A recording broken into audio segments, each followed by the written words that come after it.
Welcome to the Northwest Sports Fanatics YouTube channel. I am your host, Ryan. I got a great show for you here today between the Seattle Mariners and the Tampa Bay Rays. First pitch is going to be here in roughly 5 minutes, so let's cue up the music, take a look at the thumb, and let's get into the starting lineups.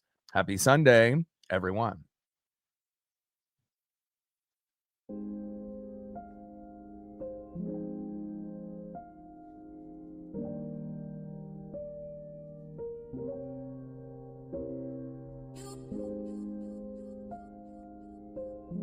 And on the thumb, on the left, one of the best second basemen in the game already, Cole Clutch Young. And on the right, power hitter, superstar, Junior Caminero. Now let's get into the starting lineups here first for the visiting Seattle Mariners. Leading off for the Mariners at shortstop, J.P. Crawford. Batting second, playing left field, Randy Rosarena. Batting third, DHing today for the Mariners, big dumper, Cal Raleigh. Batting cleanup, batting fourth, first baseman, it's Nails, Josh Naylor. Batting fifth, catching today for the Mariners, Mitch Garver. Batting sixth, playing second base, Cole Clutch Young. Batting seventh, playing center field, Victor Robles. Batting eighth, playing right field, Weston Wilson. And batting ninth, playing third base today, Buddy Kennedy. And on the mound for the Mariners with a 6-4 record, ERA of 3.23, it is Emerson Hancock.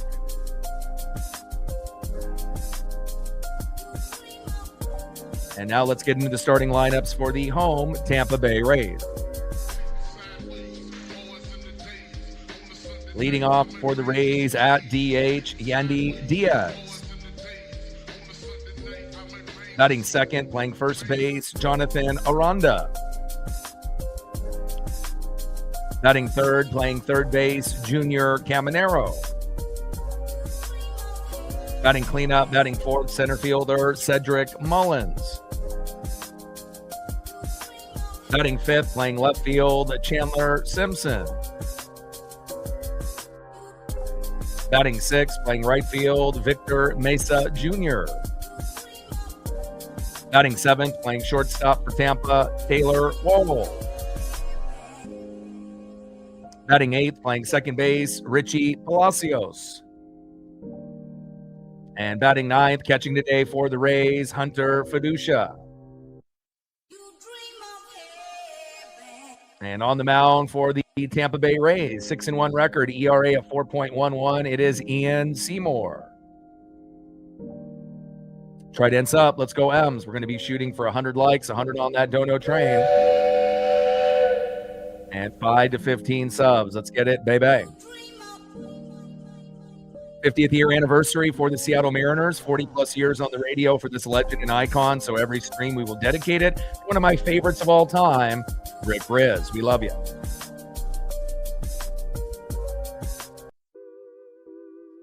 Shout out to my boy Brooks Beats with the best beats on YouTube.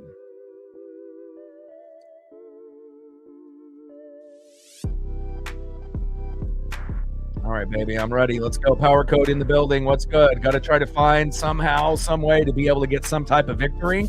The Futures game was on this morning starting at 9 a.m., and I've been watching it all the way through. Ryan Sloan just got done pitching, gave up one hit.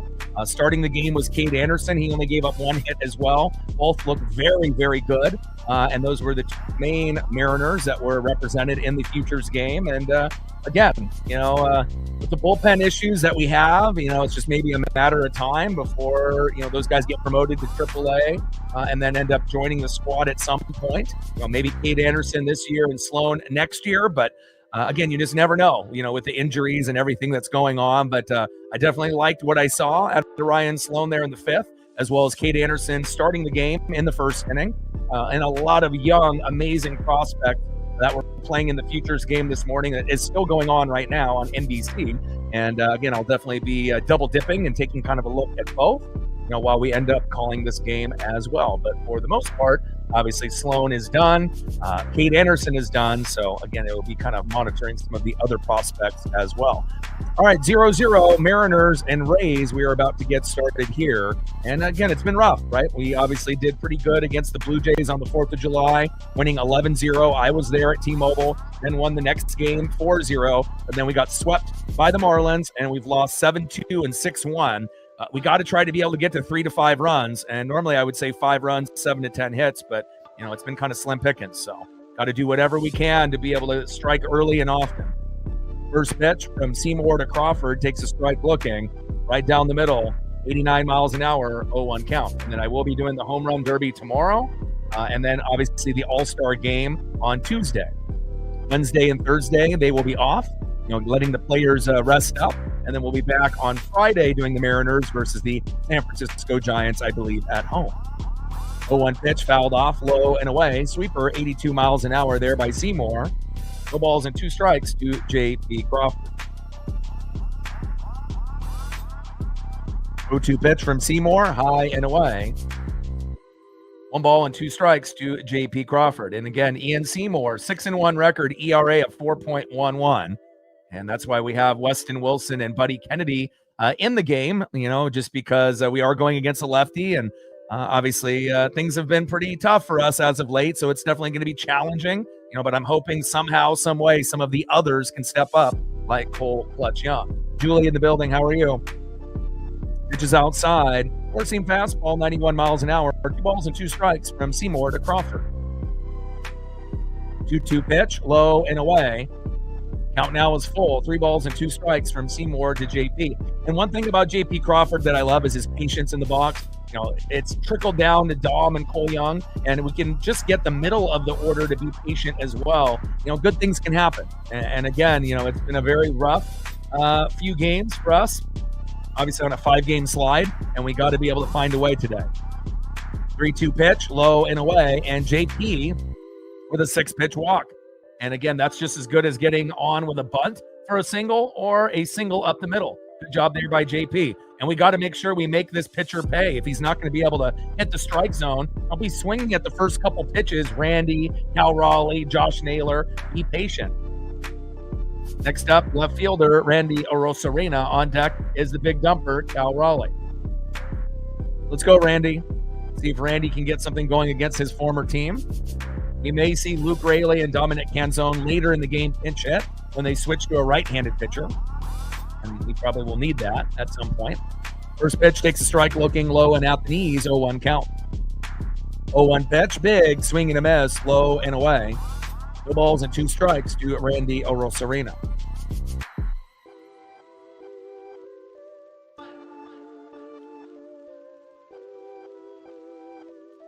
Top of the first inning, runner at first, JP with the walk with no outs. And obviously the Rays have a much stronger lineup in the game as that pitch is fouled off there by Randy Arozarena.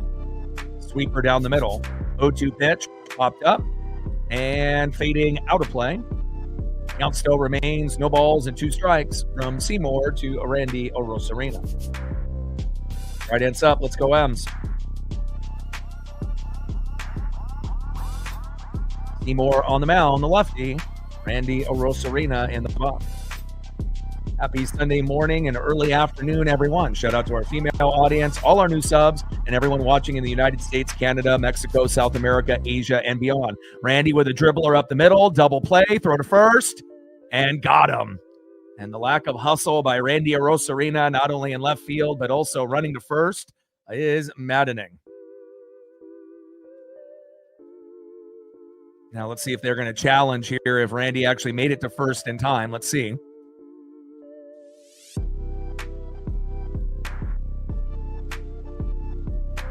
And no challenge there by Seattle. It looks like they got it just in the nick of time. Double play by Randy Arozarena. Next up is the big dumper, Cal Raleigh. Come on, Cal. And maybe Cal, batting right-handed. He's been doing a lot of left-handed batting. But sometimes, to get out of a funk, you switch over to the other side. And even though the right side is a little bit weaker, than the left side traditionally, maybe this is what he needs today. 0-1 pitch, low and away. 1 ball and 1 strike from Seymour to the big dumper, Cal Raleigh. He only has 1 home run from the right side. Obviously, from that left side, a little bit more, pop in that bat, but that doesn't mean that he can't get something going here today. 1-1 pitch, foul behind the plate. 4-seam fastball, 91 miles an hour, 1 ball and 2 strikes with nobody on and 2 outs. Top of the first, 0-0, Mariners and Rays. Come on, Cal. 1-2 pitch, popped up and out of play. 4-seam fastball there by Ian Seymour. And again, Seymour, the lefty, 6-1 record with an ERA of 4.11. And in the box is the big dumper, Cal Raleigh, who's DHing today. On deck is Nails, Josh Naylor. Pitch foul behind the plate there by the big dumper. Changeup, 84 miles an hour, high and away. 2 balls and 2 strikes with nobody on and 2 outs. Top of the first inning, 0-0, Mariners and Rays. After, a 5-game skid and a weaker lineup, obviously today, we got to do anything and everything to find a way to win. 1-2 pitch, low and at the knees. Good take there by Cal. 2 balls and 2 strikes to the big dumper, Cal Raleigh.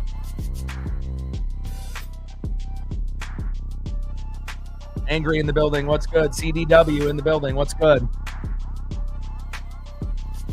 2-2 pitch. Cal pops it up and out of play. Sweeper right down the middle there from Seymour. 2 balls and 2 strikes with nobody on and 2 outs. Top of the first inning, 0-0, Mariners and Rays. JP had a very patient at-bat and got a walk, but Randy hit into a double play up the middle moments ago, and that's how we are sitting with 2 away. 2-2 pitch. Big swing and a miss. Down goes Cal Raleigh, and that is out number 3. All right, let's go to the bottom of the first inning and see who's up next here for the Tampa Bay Rays. Next up for the Rays, DHing, Yandy Diaz. Batting second, first baseman, Jonathan Aranda. And batting third baseman stud, Junior Caminero. And on the mound for the Mariners, one of our aces, 6-4 record, ERA of 3.23. One of the biggest surprises besides Bryce Miller this year, Emerson Hancock. Right ends up. Let's go Ems.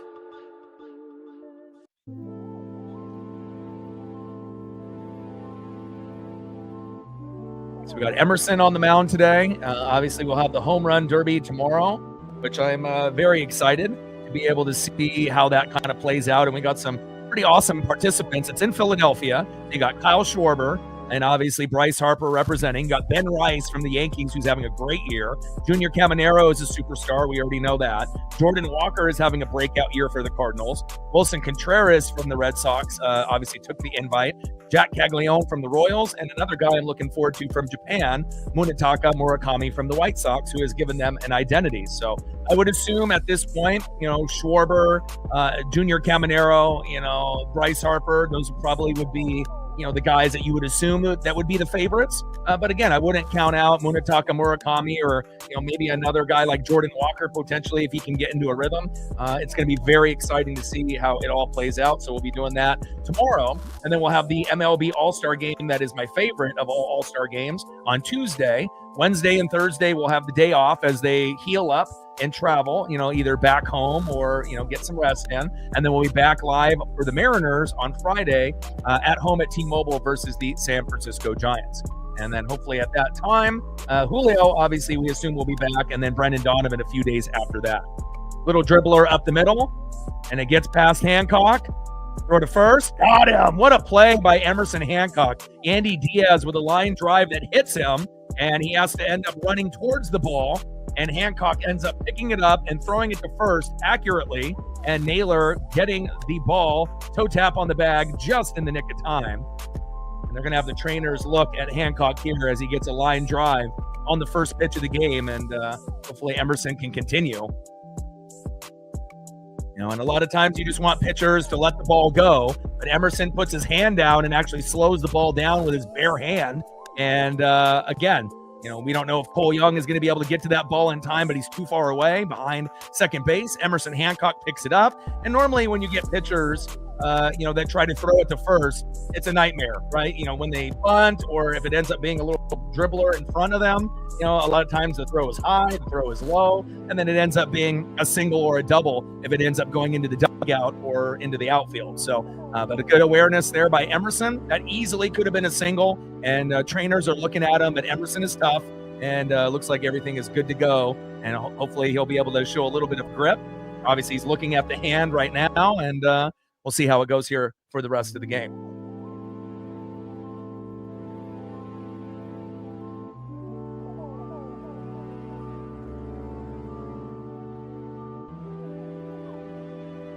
And they said Wu can come in. Obviously, since we have an all-star break, of a week roughly, for a lot of the guys other than Randy Arozarena that's participating, that if Wu needs to come in, he came to Dan Wilson and said, I can go if you need me.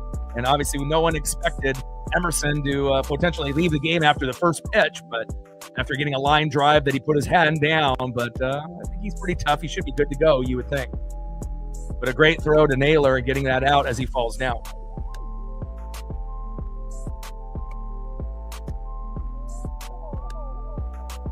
Now Hancock is getting a few warm-up pitches to see if he can still continue to go. 17 games, 6-4 record, 3.23 ERA from the former first-round pick. That was kind of the sixth man, kind of the odd man out, with Castillo and Bryce Miller, Brian Wu, Logan Gilbert, and George Kirby, but has actually proven, with the Bryce Miller injury, missing the first couple months of the season, that he's finally been able to find a rhythm, the confidence, the swagger, and the aura, and now is one of the guys. And it's just great to be able to see, because in the last 6-7 years, this was the only one out of all the first-round draft picks that was like, oh, did we pick the wrong guy? Or is he going to develop? And it took him a little bit longer, to develop, but he finally is, finding his way, and that's great to see. All right, so he stays into the game. Next up is Jonathan Aranda. And again, this Tampa Bay Rays starting first three batters are insane with Diaz, Aranda, and Caminero. And he pops it up, center field, and it floats into left. Randy Arozarena is there, and that is 2 away. 2 pitches on 2 outs. We'll take that all day of the week. And Aranda flies out to Randy, and that is 2 up and 2 down. Next up in the 3-hole, third baseman superstar Junior Caminero. On deck in the 4-hole, center fielder Cedric Mullins.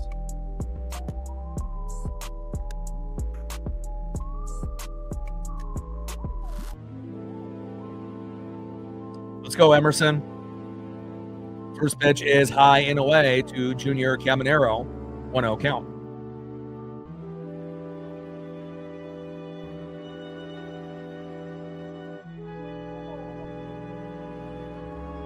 Sinker 94 miles an hour, high and away. 1-0 pitch, right down the middle with the sinker. 1 ball and 1 strike from Hancock to Caminero.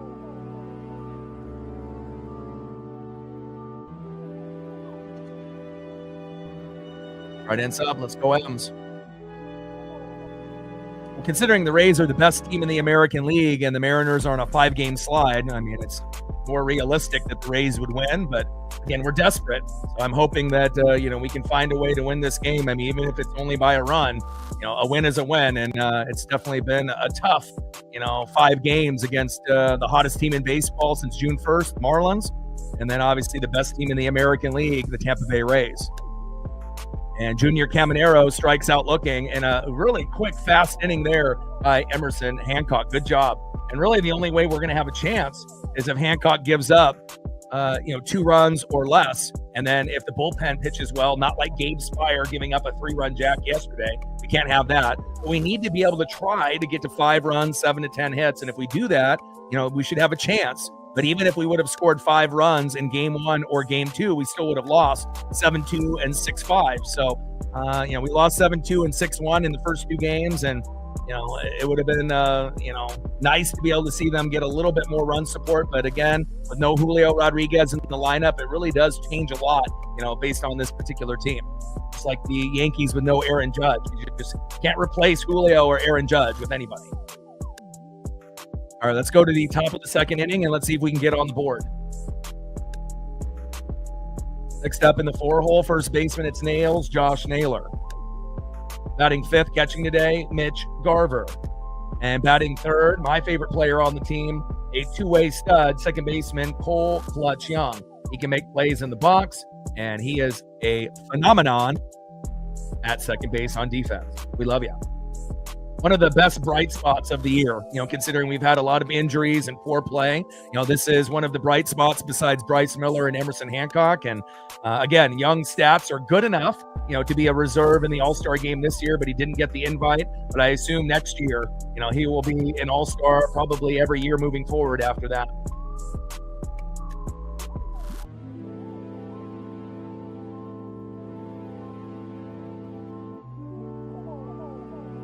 You never know. The way the Mariners play, it's again, you just never know, if there could be, all we need is just one meltdown in a half inning and we can win. That's really what it comes down to, whether that's the starting pitcher or the starting pitcher and one bullpen pitcher. So, obviously things haven't been going our way, and we're not the greatest road team either. And this is the best team in the American League, but you just never know. And again, it has to come up to, the others, JP, Randy, Cal, Naylor, Cole Young, Robles. And then if you get anything out of Garver, Weston Wilson, and Buddy Kennedy, then obviously that's a plus. First pitch is low and at the knees, 1-0 count. 1-0 pitch, little blooper in center field. There we go. Josh Naylor getting a hit early. I like that.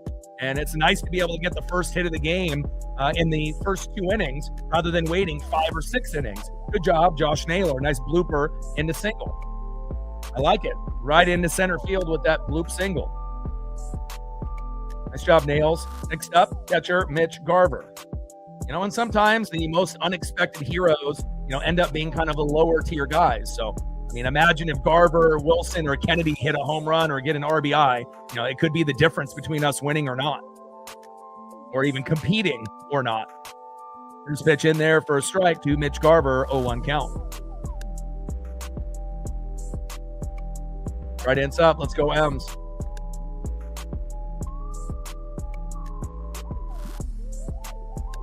Oh, 1 pitch, low and away. 1 ball and 1 strike from Seymour to Garver. Change up 83 miles an hour there by Ian Seymour. And then once they switch to a righty, hopefully we'll get Dom and Luke to get at least an at-bat or 2, and maybe even Colt Emerson.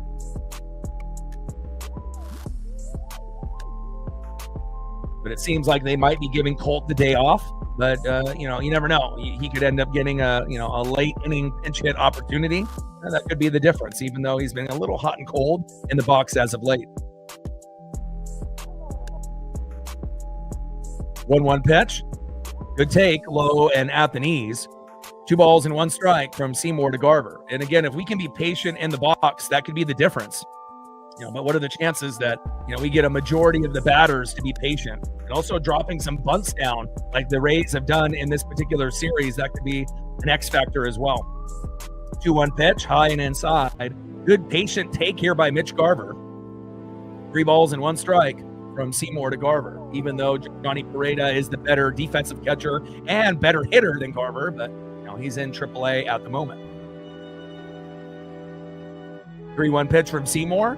And there we go. Look at that. Mitch Garver taking a walk. And again, even if Garver only gets, a 1 hit and a walk, that's a productive day for a kind of a lower tier guy, right? Same thing with Weston Wilson, Bunny Kennedy, Rob Refsnyder. When he comes back, you just don't really expect anything. So if you get something, you got to be able to acknowledge that.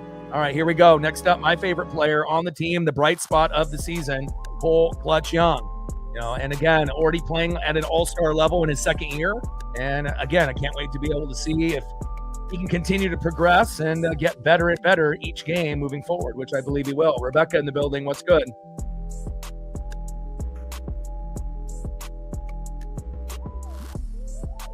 Top of the second inning.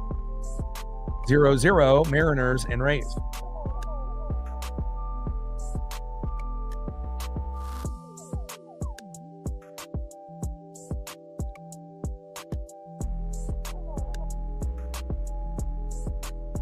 Finance up. Let's go M's.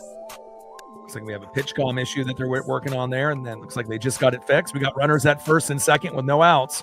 Let's see if Cole Clutch Young can come up with a clutch hit. Normally, it's around the 7th inning and later, but again, every once in a while, he'll be able to get going early, and, we could really use a 2 for 4 or 3 for 5 day out of Cole. I know that's asking a lot. Mariners challenge. And the call is overturned from a strike to a ball. Great ABS challenge there by Cole Clutch Young. And I haven't been this excited for an infield player on the Mariners in a long, long time. And Colt Emerson is going to be good. Ace, the draft pick yesterday, should be a monster at third, first, or outfield whenever he gets a chance to come up. But I don't think we've really had a talented player like Cole Young, drafted in this organization in quite some time. 1-1 pitch from Seymour and a hard hit ball by Cole Young. Yes, let's go. Let's go. Hard hit ball. Go, go, go. And now we got bases loaded with no outs. Let's go.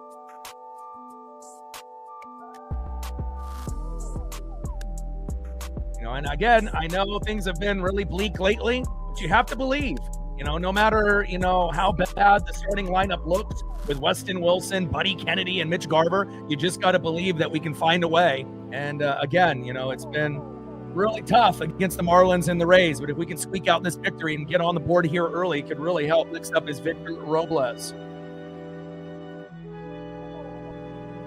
And Robles with a little blooper, drop, drop, drop. Oh, diving catch, tag up, tag up, tag up, go, go, go. Yes, and we score. Here we go, 1-0 M's. That's what I'm talking about. It was deep enough for them to tag up and score. Now we got runners at first and third with one out. 1-0 Mariners. Let's go. Hell yeah.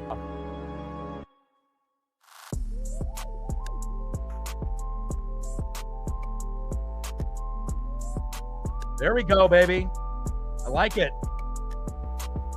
Next up, right fielder Weston Wilson. Let's see if he can get an RBI single to make it 2-0. On deck is Buddy Kennedy. Great job by Victor Robles.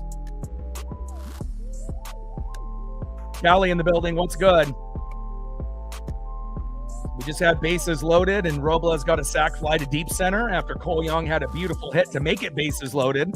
And now we have a 1-0 lead. And we haven't been able to get an early lead on the Marlins or the Rays really at all in these last, 5 games going into this game, game number 6. So kind of felt that, something had to give. And at some point, whether it be luck or whatever it may be, this is one of the weaker lineups we've had this season. But that still doesn't make me think that we're going to lose automatically. You just never know how the starting pitching and the bullpen is going to look for the Rays. And at some point, you have to feel that they're going to have someone that's going to shit the bed and help us, hopefully get a victory. 0-1 pitch, low and at the knees. 1 ball and 1 strike from Seymour to Wilson. 1-1 pitch, another ball there to Wilson. 2 balls and 1 strike with runners on the corners at first and third and 1 out. TJ in the building. What's good? Great start. Considering how bad we've been in the last 5 games, this is awesome. We just got to stay positive. Last game, nothing to lose. We got obviously the home run derby tomorrow, which I'll be doing. MLB All-Star game on Tuesday, 2 days off, Wednesday and Thursday, and we're back at home at T-Mobile against the Giants on Friday. Julio will be back then, and then Brandon Donovan a few days after that, most likely, as long as he doesn't have a setback. And, once we get Dottie and Julio back in the lineup, it's going to be, something special. It's going to give us that shot in the arm that we've been waiting for, that emotional boost that we've been lacking. Big swing and a miss, high and inside, 2 balls and 2 strikes from Seymour to Weston Wilson. 2-2 pitch, popped up and out of play. And they had the MLB Futures game on this morning at 9 a.m. Cade Anderson and Ryan Sloan participated. Cade started the game, gave up only 1 hit. And then Ryan Sloan came in the 5th inning, gave up 1 hit, and that was it. And both guys look good. And again, I can't wait to be able to see them get promoted to AAA and eventually join our squad. 2-2 pitch. And that is strike 3 looking. Down goes Weston Wilson, and that is 2 away. But again, you don't really expect a whole lot out of guys like Garver, Weston Wilson, and Buddy Kennedy. You just got to hope, you get something rather than nothing. And next up, third baseman Buddy Kennedy. On deck is J.P. Crawford, who took a walk in the first inning on a 6-pitch at-bat, which was great, but then Randy hit into a double play. And then Cal struck out. We were able to get somebody on in the first inning, and hopefully we'll be able to have someone on every inning, for the most part in this matchup. First pitch is high and inside, sweeper, 82 miles an hour, 1-0 count. And we don't even need Buddy Kennedy to really get a hit. Just, take a walk if you can get it, or if you get hit by a pitch and you don't get hurt, but we'll see. 1-0 pitch, high and away. Good take here by Buddy Kennedy. Leading off JP, Dominic Canzone, and Cole Young's patience lately. 2 balls and no strikes from Seymour to Kennedy. Even Garver took a walk. And again, anytime you can take a walk, it really does have an impact, because it gets the pitch count up on the pitcher. And it doesn't bail them out on shitty, swings in the first few pitches. And then you never know. You might actually get a really good pitch to hit on pitch 4, 5, or 6 if you can get there. 2-0 pitch from Seymour. High and inside. Great take here by Buddy Kennedy. 3 balls, no strikes from Seymour to Kennedy. And if I'm Kennedy, I don't even swing this whole at-bat. Just let him keep pitching. Will he get a strike in the next 2 pitches? Probably. But again, let's see if we can get a 4-pitch walk or a 5-pitch walk. Runners at second and third with 2 outs. 3-0 pitch. Finally gets a strike down the middle with the 4-seam fastball. 3 balls and 1 strike from Seymour to Kennedy.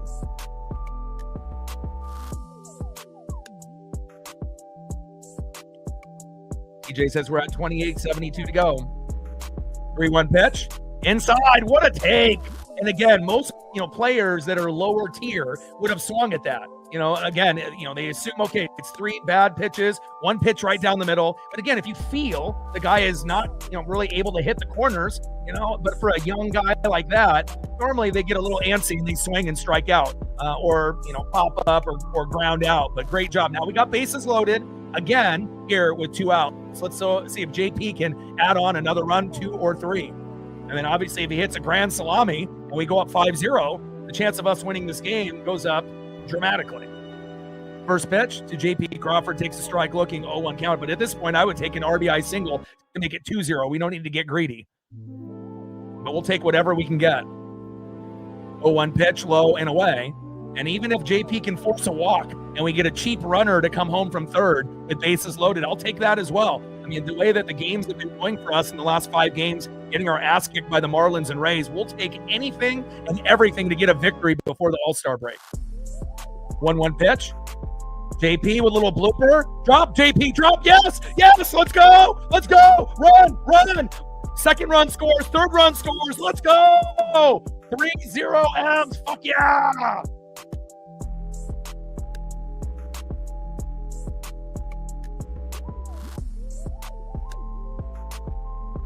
Let's go.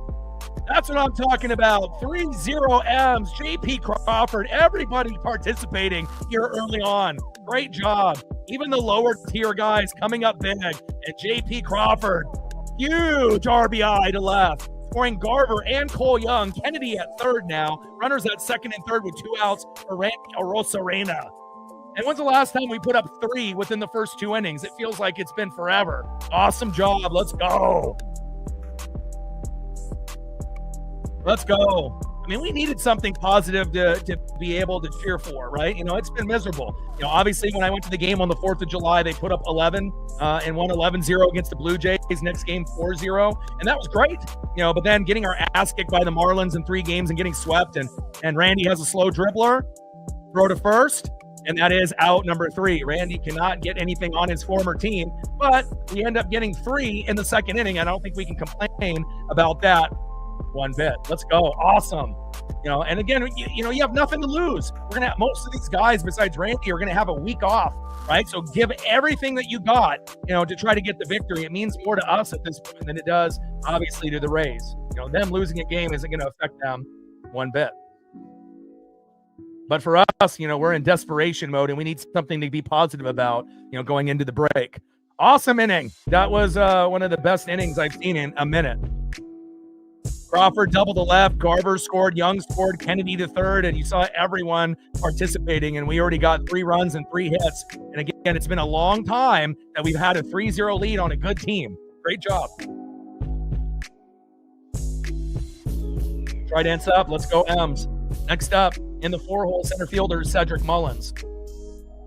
Batting second in the 5-hole, left fielder Chandler Simpson. And batting third in the 6-hole, right fielder Victor Mesa Jr.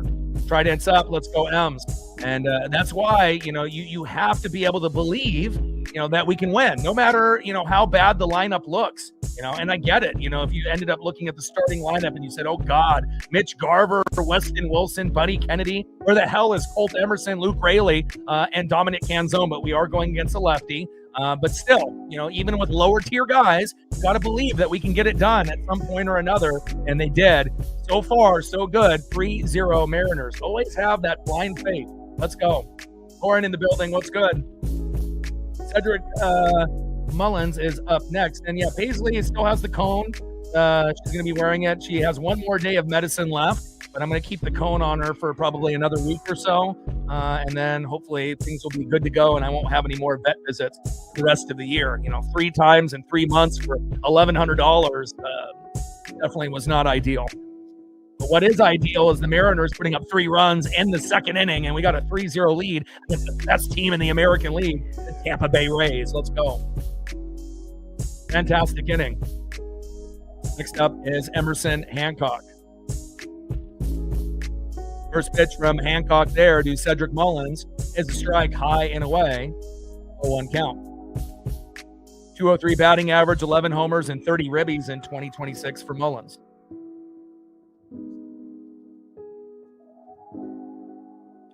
See, in CDW, you thought we were going to lose. So that's why you always have to have that faith that no matter what, that at some point or another, this team can surprise you. You never know what version of the Mariners that you're going to get. Always have that faith, no matter how bad things look. Big swing and a miss, high and away. No balls and 2 strikes from Hancock to Mullins. 0-2 pitch, high and away. 4-seam fastball, 95 miles an hour. 1 ball and 2 strikes with nobody on and no outs. Bottom of the second inning, 3-0 Seattle.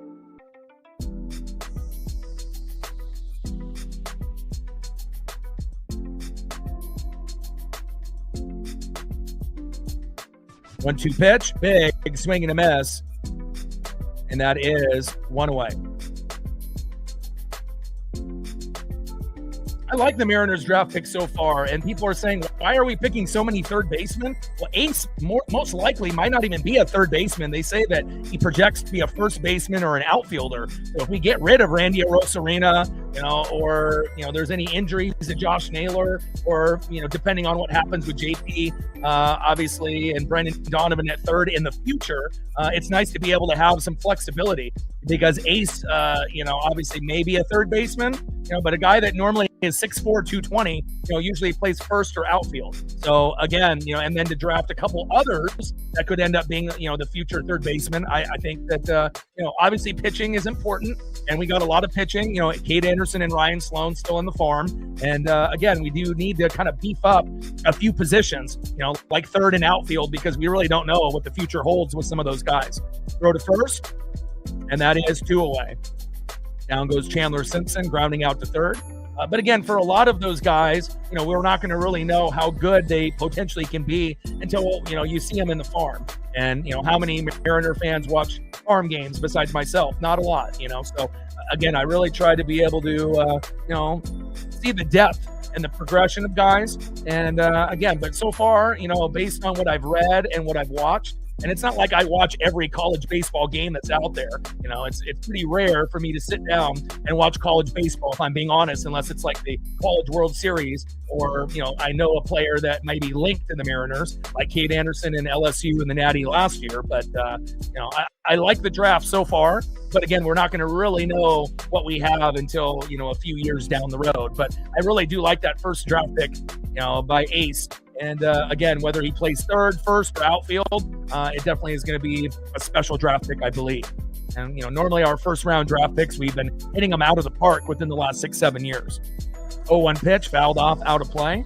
And in the Futures game, that was on this morning on NBC at 9 a.m., and Cade Anderson started the game, only gave up a hit. And then Ryan Sloan came in the fifth and only gave up a hit. So both looked really, really good. And hopefully they'll be able to make the progression, from, single A, high A, double A to triple A eventually, and then to the big leagues. 0-2 pitch, in there for a ball, high and inside. 1 ball and 2 strikes from Hancock to Mesa. But I watched all the Futures game until this game started, and really entertaining. The future of baseball is bright, even though we may have a strike next year, and a lot of great young players all across the board. And then this year's rookie class might be the best in the last 15 or 20 years. So it really does show you baseball is in definitely good hands moving forward. Pitches outside, high and away. 2 balls and 2 strikes from Hancock to Mesa. And for me, baseball and football is it. Not to say that I don't enjoy basketball or hockey, but again, there's other things out there, that are kind of for me, like, it's not as good as baseball or football for me, but can I watch basketball and the NHL with the Kraken and NASCAR and WWE, AEW? Yeah, I can watch those, but nothing is going to be, on that top level besides baseball and football for me. College football and NFL, and obviously the Mariners and the MLB. 3-2 pitch, and that turns into a walk to Victor Mesa Jr. Yeah, I saw a little bit of the McGregor fight. I mean, it didn't last very long, like less than a minute, and then he got injured. So I watched a little bit of that. And I'll pay attention to a little bit of UFC and boxing, depending on who's going to be fighting. All right, Victor Mesa Jr. goes to first on the walk. Let's see if we can get this last out on a fielder's choice, a strikeout, pop-up, or ground out on 7-hole hitter, shortstop Taylor Walls. Bottom of the second inning, 3-0 Mariners. And again, we had a slump where we had 0 to 3 runs for 12 to 13 innings. Then we hit 4 runs, 6 runs, 8 runs, and then obviously went down a little bit, and then ended up, getting the 11-run game on the 4th of July, and then a 4-run game after that. And now they have the trainers looking at Emerson Hancock here. And again, I'm not sure if they're going to be bringing in Brian Wu. I mean, we don't want Hancock to be injured. It looks like Hancock might be leaving the game. All right, so Emerson is leaving the game after putting his hand down and getting hit by a line drive. And again, we don't want to have any, players, get injured, but it looks like they may end up going to Jose Ferrer. I mean, I'd rather have Brian Wu come in, especially if we have a week off. It's not going to matter, and Wu said he would be available if something, happens. And now Hancock is leaving the game to a hand injury. Doesn't look major. It's just minor and precautionary, but after a 3-0 lead, I don't want to see our 3-0 lead disappear, after, Emerson has to end up exiting early here. So, I mean, the injuries to our team, it's almost laughable. I've been watching this team for 40 years, 40, okay? And I might look young, but I've been watching for a long, long time. And again, I have never seen a Mariner team this beat up by injuries. And it's one thing if you have, lower tier guys, like let's say Buddy Kennedy gets injured. Is that going to affect us? No. Even if Mitch Garver got hurt, we got Johnny Pareda. It's not going to be that big of a deal. Like last year, you had Logan Gilbert miss about a month and a half, right? You had George Kirby miss the first 2 to 3 months, and that hurt. But we had Logan Evans and Emerson Hancock fill in, and they did an okay job, right? And then you had Victor Robles dive into the netting and the wall in San Francisco going for a foul ball, injuring his arm and shoulder and missing almost the whole year. But other than that, right, we didn't really have a whole lot of injuries. And then look at the run that we made. But it seems like we have as many injuries as we had last year within like the first week of the season. It's just crazy. And it seems like every good player on our team has gotten hurt, except for like Cole Young and Colt Emerson. It seems like everyone has had a hamstring tweak, where they've missed a couple games to a week or two, or something more serious. And, I'm getting a little sick and tired of these crazy injuries, but we'll see what happens moving forward. And instead of going with Wu, they're going to go with Jose Ferrer. And hopefully we get the good Jose, not the bad.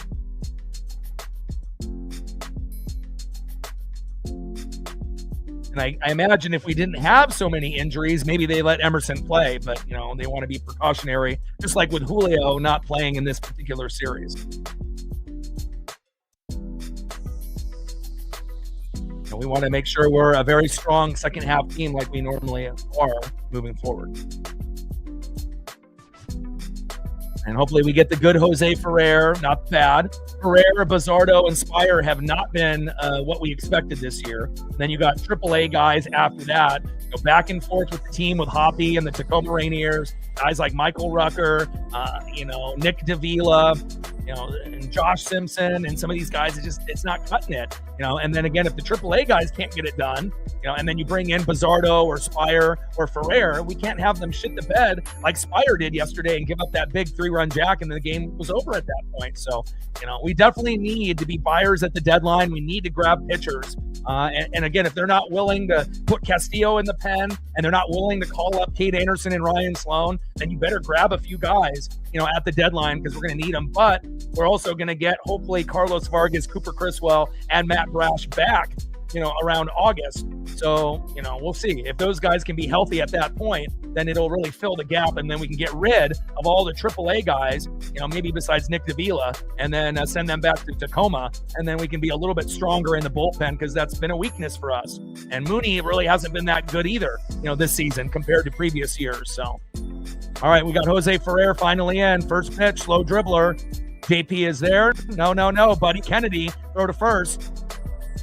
And that is out number 3. There we go.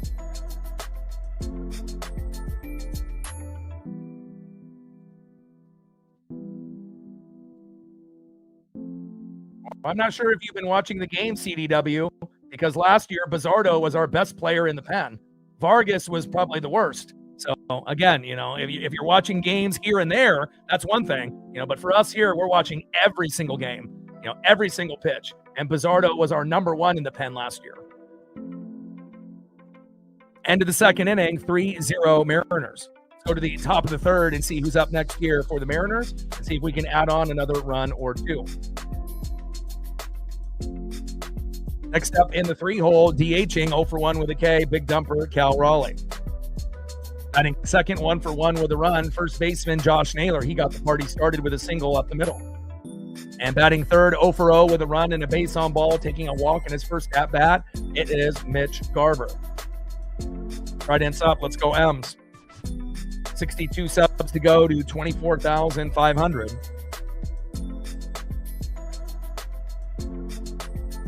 We're looking for our first dono on our dono train. And let's see where we are at. We're at 35 likes, 65 to go.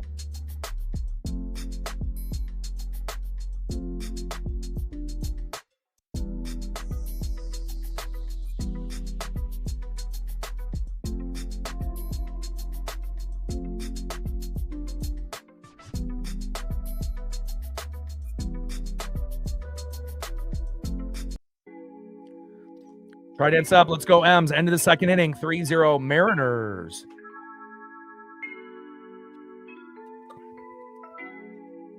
Alumni Home Run Derby Night featuring Ichiro Suzuki.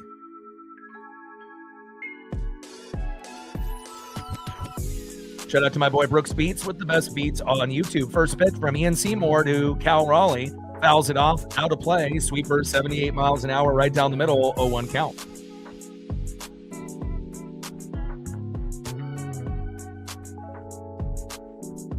0-1 pitch, high and inside, four-seam fastball, 90 miles an hour there by Ian Seymour. 1 ball and 1 strike with nobody on and no outs. Top of the third inning, 3-0 Seattle.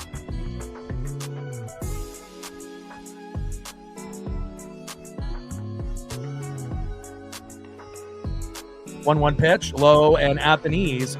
Sweeper 79 miles an hour. 2 balls and 1 strike with nobody on and no outs. Top of the third, 3-0 Seattle. Trident's up. He got hit in the hand on one of the first plays of the game as Cal gets a nice blooper up the middle for a single. There we go. But there was a line drive by Yandy Diaz. He put his hand down to stop the ball and kind of, bruised it, I think. And then they let him stay in, and then they decided to pull him for precautionary. We've had so many injuries this year. We don't want him to aggravate it any further. But again, kind of unfortunate because he was pitching well, and we got a 3-0 lead. But hopefully we'll be able to continue. All right, next up is Josh Naylor after Cal Raleigh got a nice base knock up the middle. Let's see if Naylor can get another hit. We got our first hit of the game in the second inning, and that started the rally, and Naylor got hit in the shoulder, and that is a runner at first now and a runner at second. Here we go. I like it. Finally, we get someone to have a meltdown on the mound between the Marlins and the Rays. Next up is Mitch Garver, who had a very patient at-bat in his first at-bat with a walk. And again, if we can get bases loaded again with no outs and, prevent, a double play situation, and we can add on another couple more runs, we're definitely going to be in a good position to win this game. And Garver with a hard hit ball up the middle, double play, throw to first, and double play there by Mitch Garver, but runner advances to third base with 2 outs, Cal Raleigh. So Randy is hit into a double play. Garver is hit into a double play. But with that being said, we still have a 3-0 lead, so we got to be extremely thankful for that. All right, and now my favorite player on the team, Cole Clutch Young. Let's see if he can get another clutch hit. And if he can get a hit here, it's going to be 4-0 or 5-0. And this is probably the biggest bright spot of the year besides Bryce Miller. Let's go. Cole Clutch Young, already playing like an all-star already in his second year. And I was actually going over his stats, against all the other second basemen in the league. And, he's right there. Batting average could be a little bit higher, but besides like home runs and RBIs, he's a very, very special player. Should get a gold glove this year. 0-1 pitch, popped up and out of play. No balls and 2 strikes to Cole Clutch Young.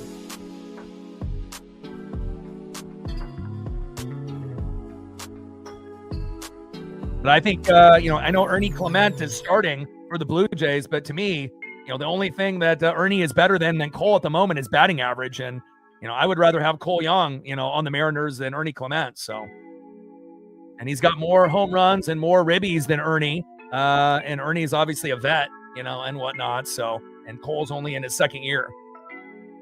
Cole's going to be a superstar.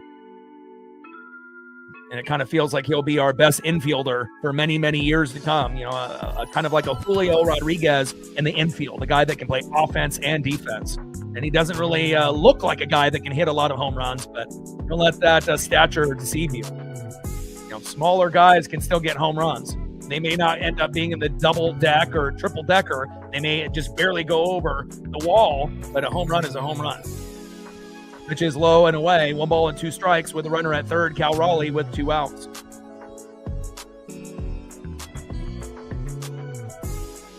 Pitch fouled off, out of play. 1-2 pitch from Seymour. And Young fouls it off himself. I hope he's okay there. 1 ball and 2 strikes from Seymour to Young. And if we can get an RBI by Cole Young or a home run to go up 4-0 or 5-0, it'll really give us, that emotional lift since Hancock had to leave the matchup early. And again, Cole to me is the best defender on the team. And again, Julio is right there with him. Popped up into right. And I know Colt Emerson is great at defense as well, but the runner gets stranded at third, Cal Raleigh, and that is out number 3. But again, to have guys like Cole Young, Colt Emerson, Julio Rodriguez, it's exciting to have those two-way players. Unfortunate, we have guys like Randy that only play one way. Maybe he should be a DH, even though we have Dom there, so that way we don't have to worry about what happens on ground balls in left field. But there's a chance that Randy may not be on the team, moving forward, and again, you assume that Luis Castillo won't be on the team. There is a chance that JP Crawford may not be on the team. Randy may or may not be on the team. So, again, we just got to be able to find the right pieces that are going to be a good fit on this team moving forward. All right, let's go to the bottom of the third inning with a nice 3-0 lead, and let's see who's up next here for the Tampa Bay Rays. And like I said, I wish that Bryce Miller didn't have the injury, because based on how he's been playing this year, if he had enough innings qualified, it would be awesome. I would rather have Bryce Miller and Cole Young as backups in the All-Star games as reserves rather than Randy. A guy that doesn't hustle, in the outfield or to first base. Yeah, he is our most consistent hitter, but he could be such, much more if he actually tried. And again, I don't like guys that are lazy whatsoever. All right, next up for the Tampa Bay Rays in the bottom of the third inning, in the 8-hole, second baseman Richie Palacios. Batting second in the 9-hole, catcher Hunter Fiducia. And batting third, back at the top of the order, DHing in the leadoff spot, Yandy Diaz. Tridents up. Let's go M's. 3-0 Seattle. 62 subs to go to 24,500. And let's see where we're at on the likes as you spend your morning or early afternoon with me.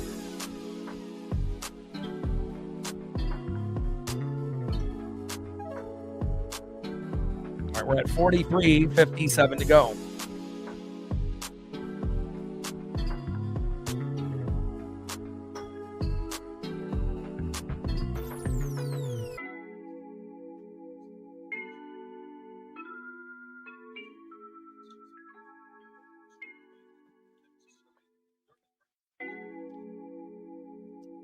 We don't need home runs, but he's got the ability to hit them. You know, again, if he wasn't, a home run hitter, how does he have more home runs than the guy that's starting at second base than Ernie Clement? So obviously, he's number one on the team in RBIs. He is a guy that you don't look at as a home run hitter, but is a guy that is a sneaky power hitter, and a guy that's very clutch. And we call him Colt Clutch Young for a reason. Everyone's going to know him about his defense first. And that's what he's best at. But again, once he gets his batting average up to 280, 290, 300, and he can start hitting home runs, he could be a guy that, potentially could be hitting, 20 to 25 home runs a season. And again, if you can have that batting average up slightly, be one of the top guys with RBIs and, one of the top 5 on the team in home runs, for a guy that doesn't look like they can hit home runs, it's going to be a real special, thing to see his progression. Pitch fouled off, low and at the knees. 1 ball and 2 strikes to Richie Palacios. Pitch is low and away. 2 balls and 2 strikes from Ferrer to Palacios. 2-2 pitch, fouled off himself. Count still remains 2 balls and 2 strikes from Jose Ferrer to Richie Palacios.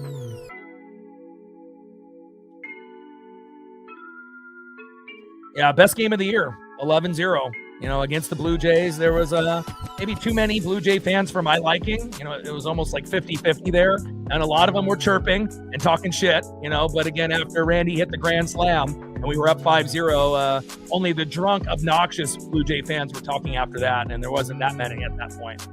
Down goes Palacios and a nice punch out there by Ferrer. But I've been going to the 4th of July game the last 3 years in a row. And, we're 3-0 in that game. And, vibes are going to be the highest on the 4th of July than any day during the season. Everyone's in a good mood. And obviously the Mariners bring their, best 8+ game, pitching and hitting in that game, in the last few years. Next up is Hunter Viducia. First pitch by Jose Ferrer is high and inside, 1-0 count. Mike in the building, what's good? Toby in the building, what's good? Shout out to my boy Brooks Beats with the best beats on YouTube.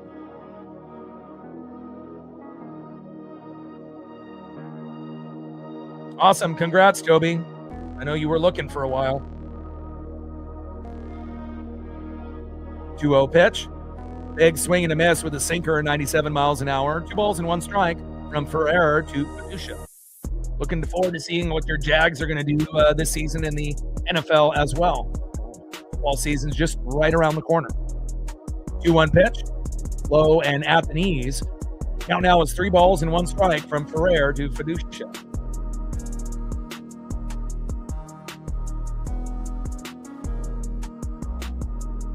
Jose Ferrer on the mound. Hunter Viducia in the box. 3-1 pitch, takes a strike right down the middle looking. Count now is full, 3 balls and 2 strikes with nobody on and 1 out. Bottom of the 3rd inning, 3-0 Mariners. And Emerson Hancock started the game, and on the first pitch, Yandy Diaz hit a line drive. Hancock put his hand down to stop the ball and bruised his hand, it looked like, as we get a slow dribbler here by Viducia, throw to first, and that is 2 away. And then trainers looked at it. He was shaking it, looking at it, and then stayed in for another inning, and then they just pulled him, I think, precautionary. And also, we're up 3-0, so I guess you can kind of afford to do that. And Wu said that he could come in, because we have like a week off. You're not going to see the Mariners play until next Friday, but they decided to go with Jose Ferrer instead, and I guess so far, so good. First pitch in there to Yandy Diaz with the slider, takes a strike, 0-1 count.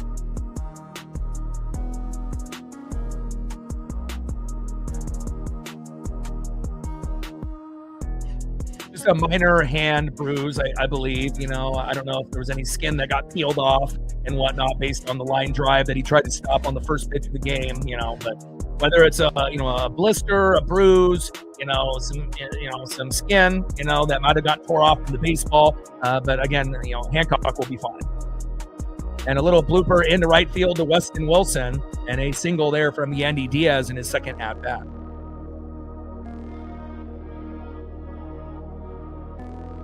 All right, next up for Jose Ferrer, in the 2-hole, first baseman Jonathan Aranda. But I will be doing the home run derby tomorrow. Very excited about that. One of my favorite events to be able to watch and vibe together.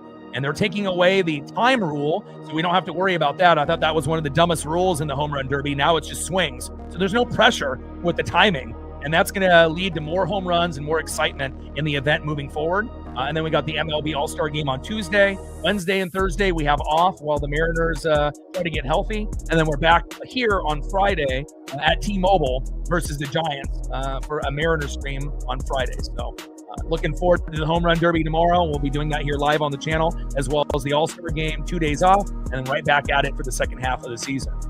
And Aranda ends up getting slightly hit by that ball, supposedly. And now Aranda to first. Now we have runners at first and second with Junior Caminero. We got to be careful here.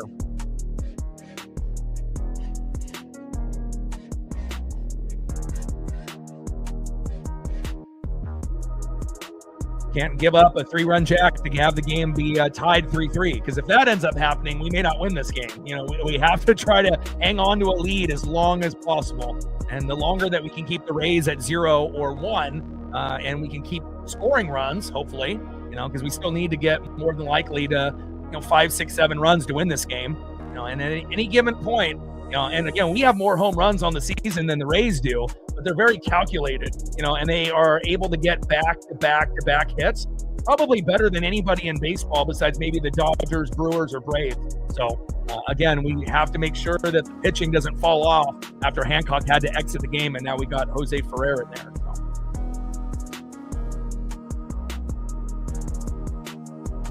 Right in sub, let's go M's. And the most dangerous hitter on the team with 28 home runs, Junior Caminero. He was runner-up in the home run derby. And again, a guy that probably will be one of the favorites between him and Kyle Schwarber. But again, Bryce Harper and Munetaka Murakami and Jordan Walker should be able to compete, you would assume, as well. 1-0 pitch. Pitch is low and at the knees. 2 balls and no strikes from Ferrer to Junior Caminero. Come on, Jose. But again, this team has never been beat up like this ever.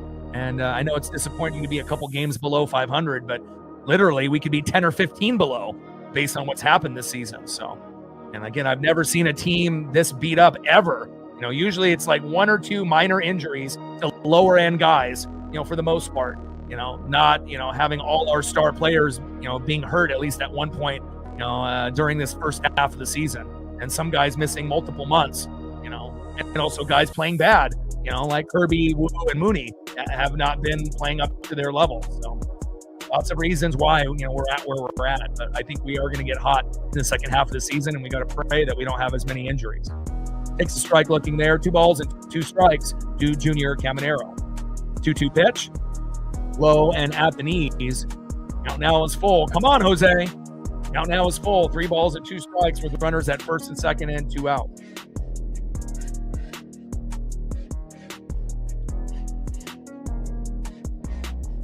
Three-two pitch. Popped up and out of play. Behind the plate to the spectrum sign. Count still full. 3 balls, 2 strikes from Ferrer to Junior Caminero. Right ends up. Let's go M's.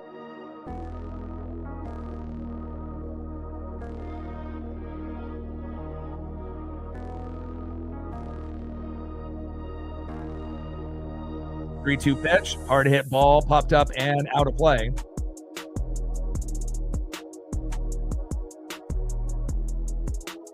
Come on, Jose. You got to get off the schneid. Ferrer on the mound. Junior Caminero in the box. 3-2 pitch. Little dribbler and fouls it off himself. Out of play.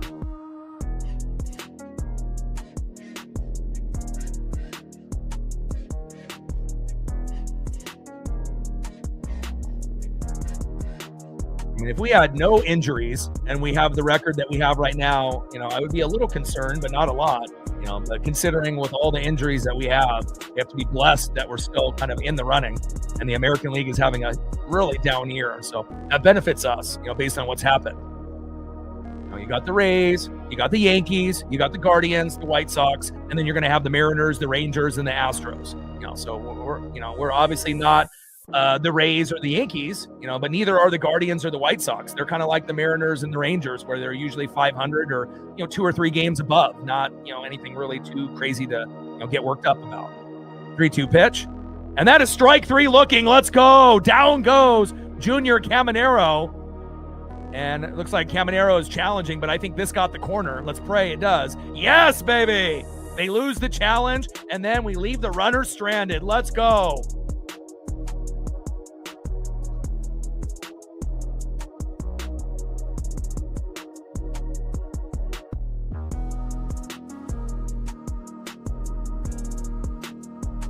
That was big.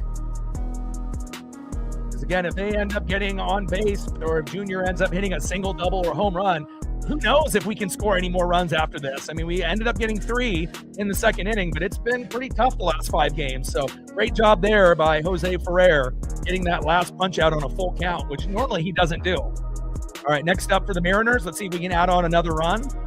Next up in the 7-hole, center fielder with an RBI, Victor Robles. Batting second, 0 for 1 with a K, right fielder Weston Wilson. And batting third with a walk in his first at-bat, third baseman Buddy Kennedy. Trident's up. Let's go, M's. Shout out to my boy Brooks Beats with the best beats on YouTube. 62 subs to go to 24,500. We're still looking for our first dono on our dono train.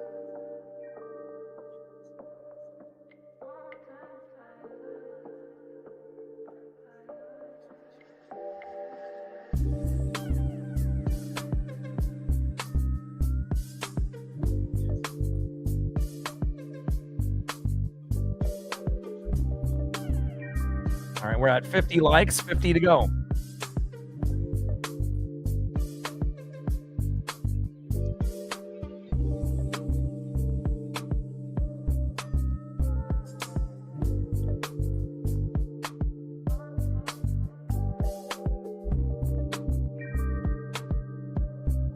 Three runs, 4 hits, no errors. They only have 1 hit so far with a combination of Hancock and Jose Ferrer. And again, we just got to be able to continue to hopefully swing the bat well, be patient in the box, take some walks, get lucky, and maybe get hit once or twice, and just kind of see where things, play out as long as we don't have any more injuries.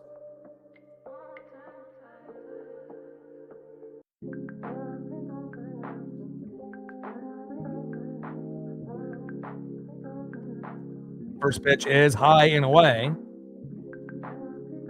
And now Rays are challenging again. Tampa has 1 challenge remaining.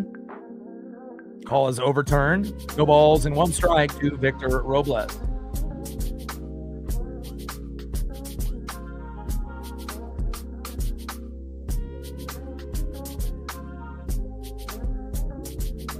Oh, 1 pitch, big swing and a miss, low and away, change up 82 miles an hour. No balls and 2 strikes from Seymour to Robles.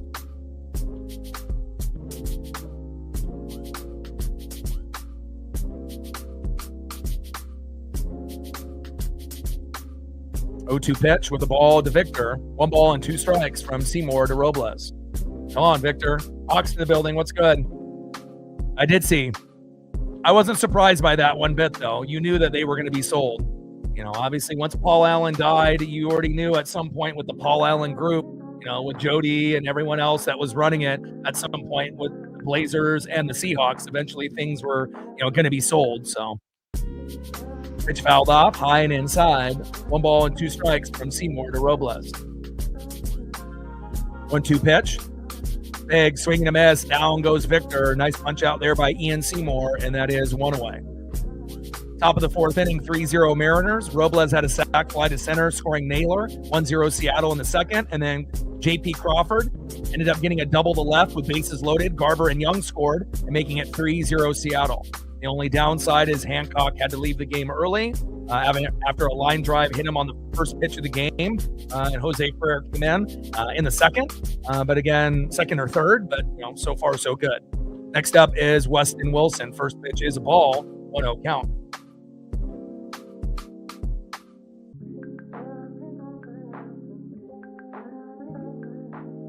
And after he got hit on the first pitch of the game with a line drive up the middle, he still pitched another inning after that, but I think they just pulled Emerson just precautionary, kind of like Julio not playing in this series. I think Julio could have played, but they decided just to play it safe with all the injuries we've had this year to not, complicate an injury and just try to have everyone fresh, starting on Friday when we play the Giants at home. 1-1 pitch in there for a strike to Weston Wilson. 1 ball and 2 strikes from Seymour to Wilson. Top of the fourth inning, 3-0 Mariners.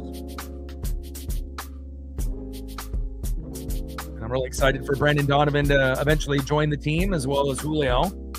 We normally can't win games without Julio out of the lineup, and that shows how important he is, not only to our defense in center field, but his bat. Even if he, occasionally goes 0 for 4, 0 for 5 this season, has been one of his better first half seasons in his career. Normally he's terrible in the first half, and then he's amazing in the second half. And this was one of the better first half seasons that Julio's had. And, just kind of a shame the Angels hit him.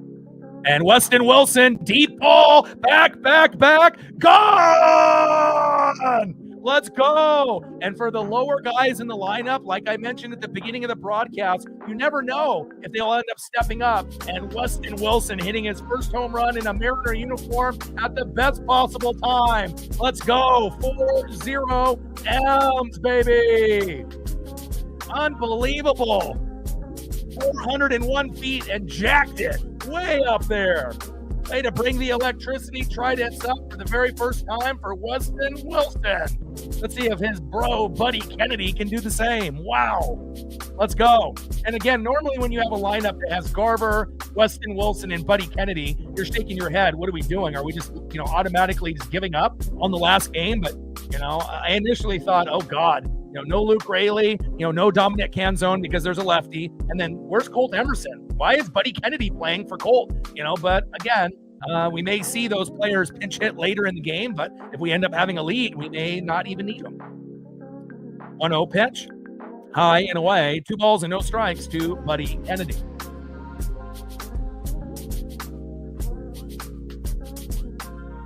That's why you always got to have the blind faith, and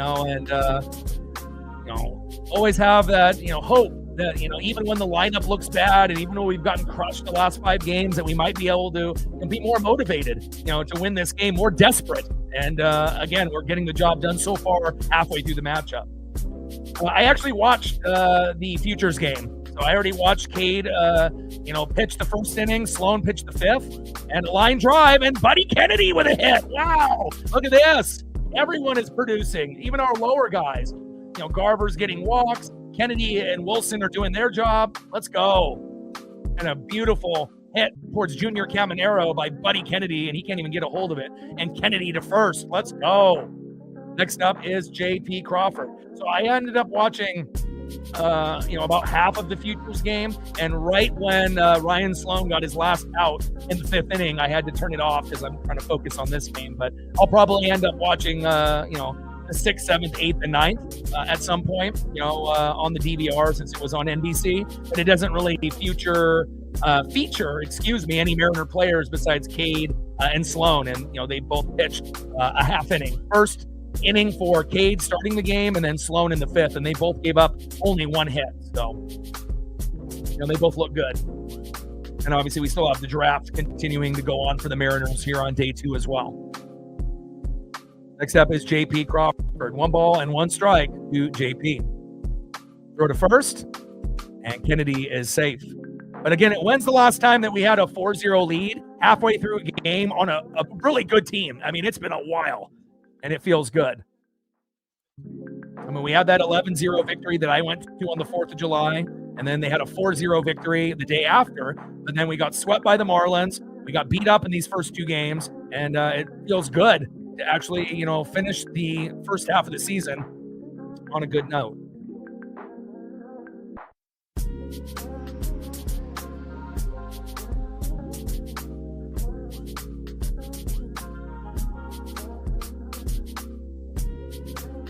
And J.P. Crawford, let's go. A nice base hit for him. Let's go. Great job, J.P. Crawford, having a great game today. Taking a walk and getting 2 hits after that. Fantastic game for JP. And now let's see if Randy Arosarena against his former team can do something.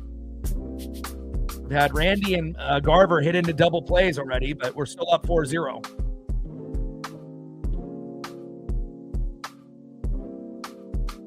All right, next up is Randy Arosarena. And Kevin Cash, the manager, this might be it for Seymour. And it just feels good that we finally had someone shit the bed as a starting pitcher, so that we could take advantage. And then hopefully the bullpen shits the bed as well. I mean, it would be awesome, if we can end up getting to 5 to 10 runs today. I mean, we're at 4 already, but, ultimately we just want to win, and go out on a good note. And then, obviously we have the home run derby tomorrow, which I'll do here on the channel. Watch with me. It'll be fun. They took away the timing, so it's just swings. So it'll be a lot more entertaining. Then we got the MLB All-Star Game, which is my favorite All-Star game to watch and cover. And then 2 days off, Wednesday and Thursday, I'll spend with the pup.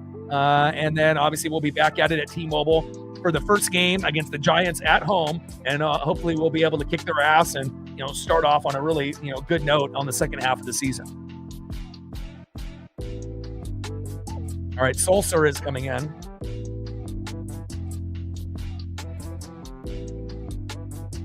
Cole Sulser.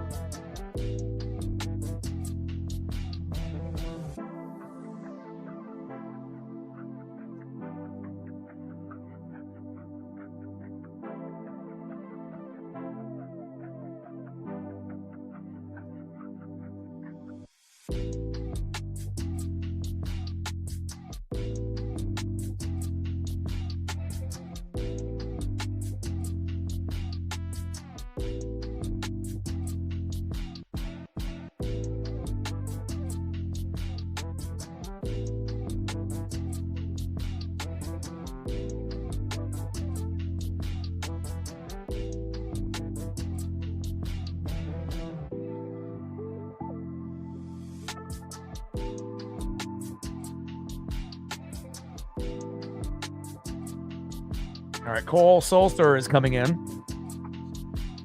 5.40 ERA, so we should be able to hopefully rough him up as well. And we got runners at first and second with 1 out. And hopefully Randy doesn't hit into another double play. All right, Sulser on the mound. And let's see if Randy can do something against his former team here. And then on deck is Cal Raleigh, who's DHing today.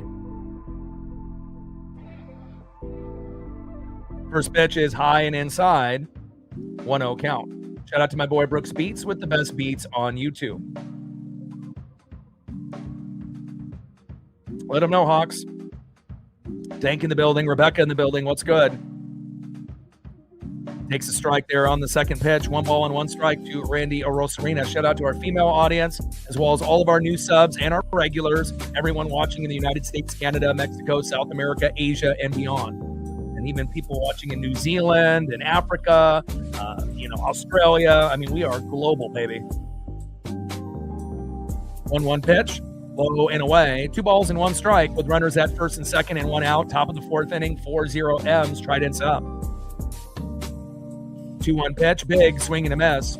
2 balls and 2 strikes to Randy Arosarena. Yeah, there's quite a few people that have opted out. Shohei Ohtani and a few others. But again, it gives an opportunity for some other guys to get the nod and to be able to get in there and play. And there's still going to be enough talent to make it exciting. Well, yeah, we'll see how it all plays out. There's plenty of others that they can throw in there to get the job done. So.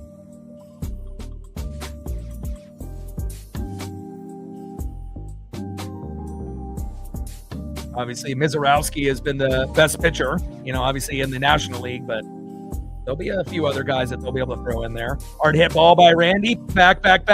Gone! Randy Arosarena against his former team. He might not be able to play defense worth a shit, but he can end up hitting a 3-run jack.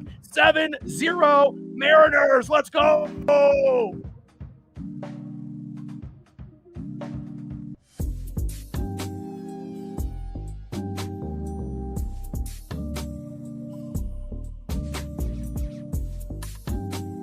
There There we go. My guy. You can't play defense at all, and you're lazy as hell. But one thing you can do, you can fucking hit. Great job there by Randy Arosarena. Homer to right, 378 feet. Kennedy and Crawford on board, 7-0 M's. Let's go. Let's go. Next up is the big dumper, Cal Raleigh. And let's be honest, Mariner fans, if there was ever a day that we needed a game like this, I mean, hell, I would have been happy even winning 1-0, but, after you get blasted 5 games in a row, if any fan base needed a fucking win before the All-Star break, it's us.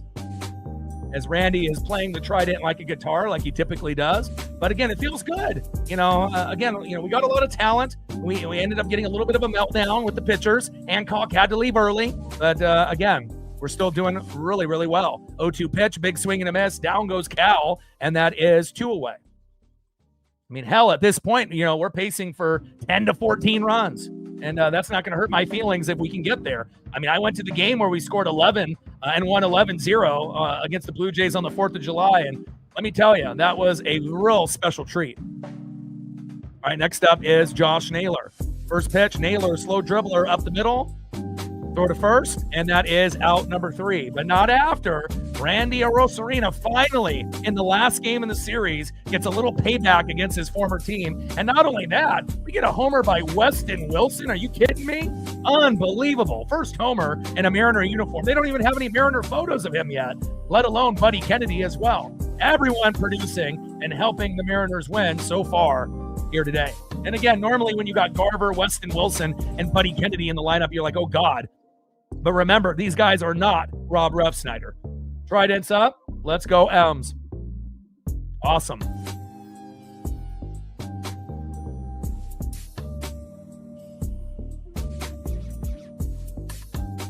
Next up, 0 for 1 with a K. Center fielder in the 4-hole, Cedric Mullins. Batting second, 0 for 1, left fielder Chandler Simpson. And batting third, 0 for 0 with a base on ball, right fielder Victor Mesa Jr. Trident's up. Let's go, M's.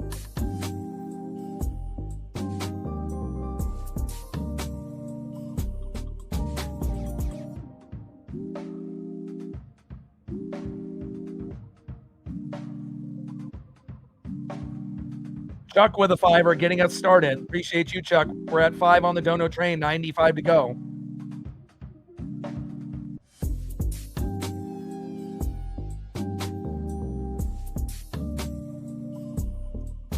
Let's go, baby.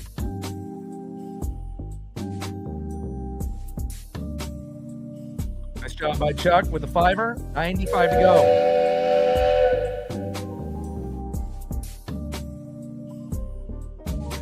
$63 subs to go to 24,500.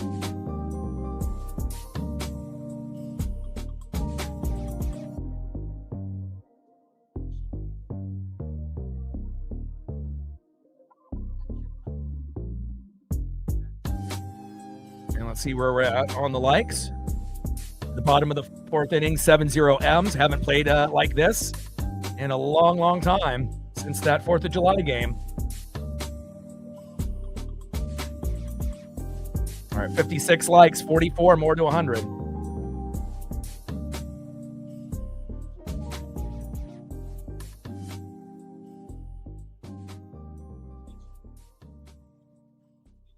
All right, Nick Davila is in the game now. Our best AAA pitcher, slow dribbler up the middle. JP, throw to Naylor, and that is 1 up and 1 down.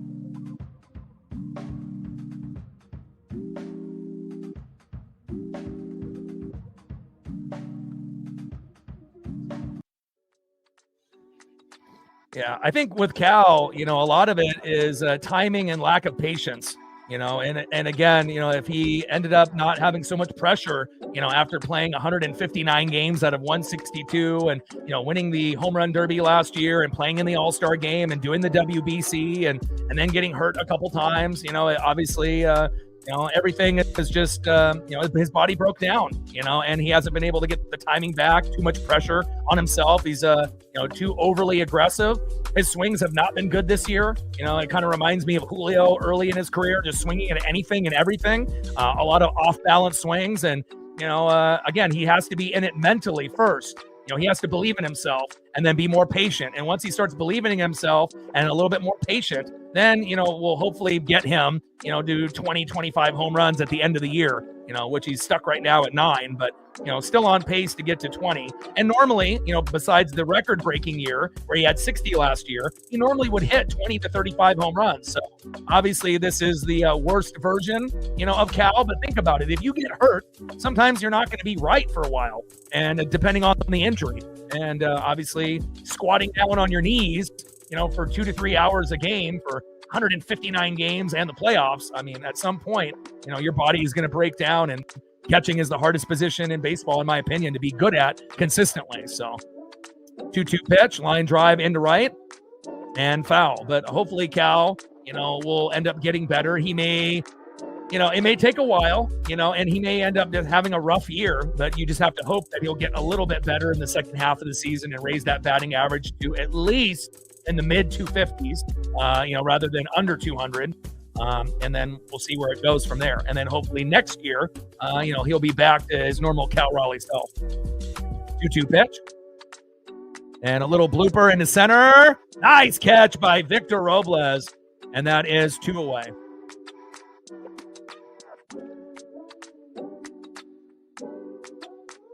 Martin in the building. What's good?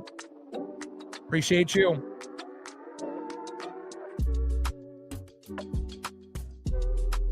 And Chandler Simpson flies out to center to Victor Robles. Bottom of the 4th inning, 7-0 M's. Next up is Victor Mesa Jr. First pitch to Mesa Jr. Dribbler towards first and out of play. Foul.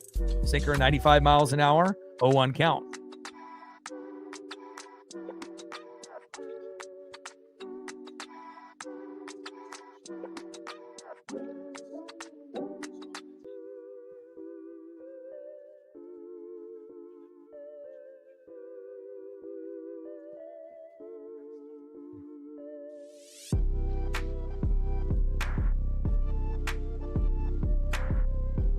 So we're top 6 overall with MLB rank, with ERA rank, starter rank 6th, and bullpen 5th. So even though our bullpen stinks, we're top 5. How crazy is that? We have half of our bullpen is AAA guys, and we're still top 5 in MLB. So even though we complain about the pitching starting in the bullpen, it still ends up being top 5 or top 6 in baseball. So it could be a lot worse, even though it feels like we're much worse than that sometimes. Maybe not necessarily the starters, but the bullpen. Little dribbler up the middle. Get back to first. Davila, toe tap on the bag. Great defense covering first, and that is out number 3. Everything going Seattle's way here today. And after losing 5 games in a row, we fucking needed it. End of the 4th inning, 7-0 Mariners.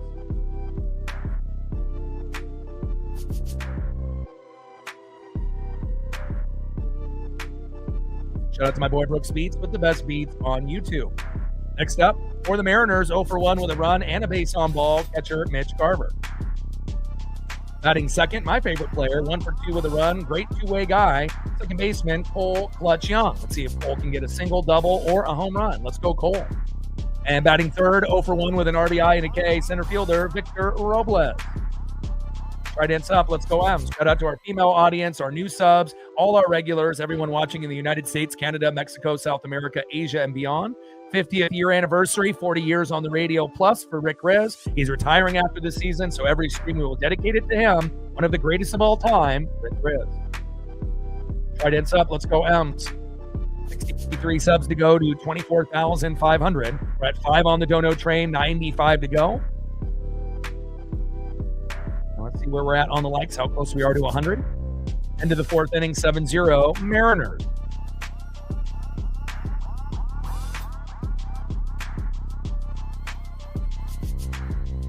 All right, we're at 64 likes.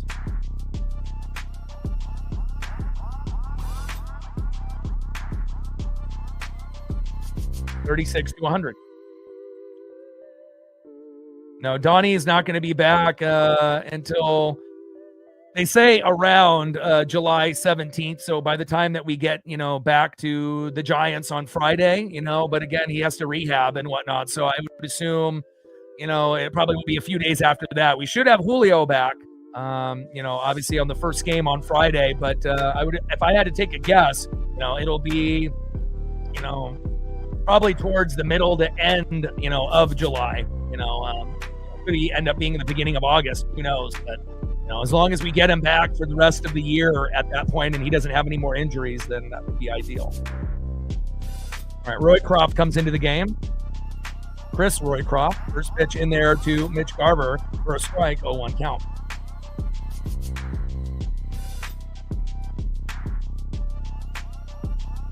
But both him and Julio are, due back on July 17th, supposedly. But again, if, we need him to have a couple rehab starts, whether that be on the Tacoma Rainiers or on the AA affiliate, just to kind of get his feet underneath him and then see how he looks. And then if he ends up playing offense and defense okay, then, after a few games in the rehab, then I assume that's when we'll, bring him back to the team. But they don't want to rush him back. If you rush him back too soon, then he has another minor injury, then he's out for the whole year. 0-2 pitch, low and at the knees. And they say that's strike 3. I don't know. It didn't look like Garver went around. And no challenge by Mitch, and that is 1 away.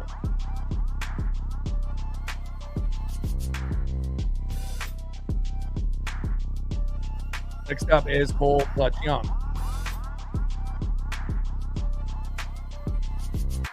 Julio has been out for a long time already. He was on the 7-day IL, and he was supposed to be back for this series, but this, sat him out. As we get a slow dribbler here by Cole Young. Great effort at first, but not in time, and that is 2 away. I feel like the concussion was already kind of over, but they just wanted to give him the additional rest. Kind of like they did last year, when he was supposed to be an all-star, and then he opted out, and then Randy went in for him. And then Julio ended up having a great second half of the season like he always does. So I feel with Julio not playing in this particular series was more precautionary. Just making sure he has a few more days of rest so he can be really good for the second half of the year. Next up is Victor Robles with nobody on and 2 out. First pitch is a ball to Victor Robles, 1-0 count.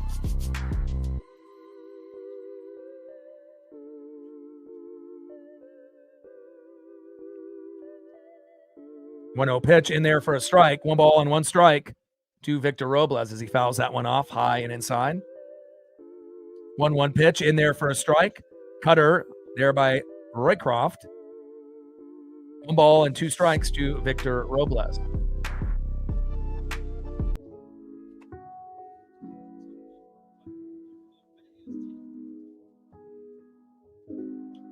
Little dribbler towards third and foul. Yeah, I mean, he stayed in the game after he got hit in the back of the head by the Angels when they were trying to make a double play. And then they took him out after that next inning and put him on the 7-day IL, which turned into the 10-day IL. And he'll be back, obviously, on that first game versus the Giants on Friday. 1-2 pitch. Little dribbler up the middle by Robles. Should be a routine play here for the Rays. Throw to first. And that is 3 up and 3 down.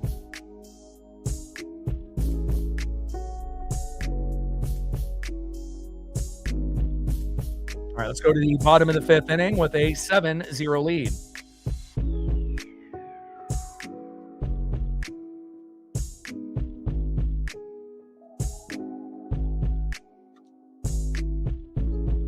Try to ends up. Let's go, M's.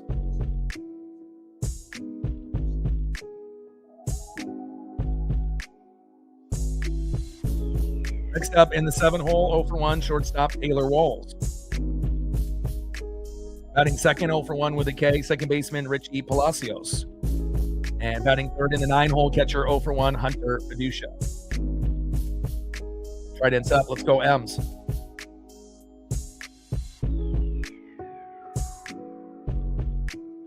And if you're just tuning into the broadcast, Robles hit a sac fly to center. Naylor scored 1-0 in the second inning. Crawford with bases loaded got a double, scoring Garver and Young, 3-0 Mariners. Weston Wilson with a homer in the 4th inning, 4-0 Mariners. And Randy with a 3-run jack in that same inning, scoring Buddy Kennedy and JP, 7-0 Mariners.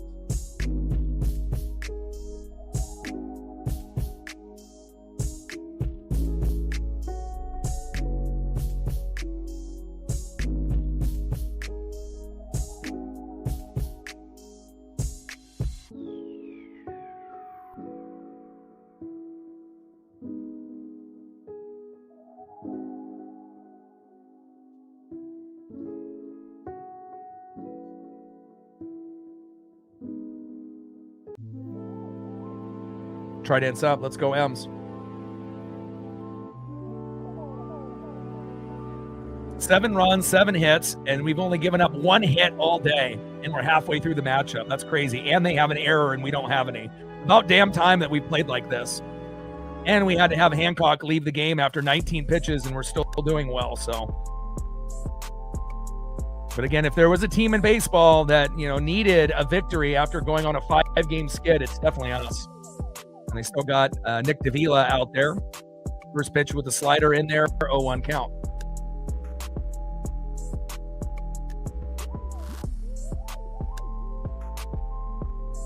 Oh, 1 pitch, little dribbler up the middle. Cole Young is there. Throw to first. As reliable as they come, and that is 1 up and 1 down.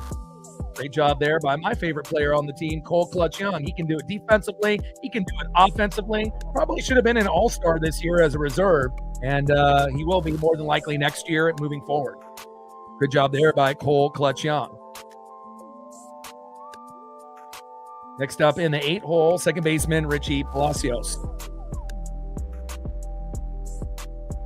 First pitch to Palacios, big swing and a miss. Nice pitch there by Nick Davila.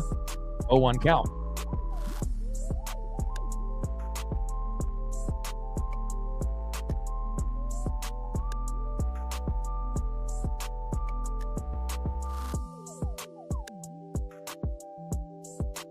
Oh, 1 pitch, popped up and out of play.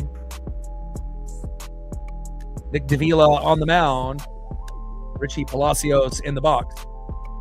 Bottom of the 5th, 7-0 Mariners with an 0-2 count and nobody on with 1 away.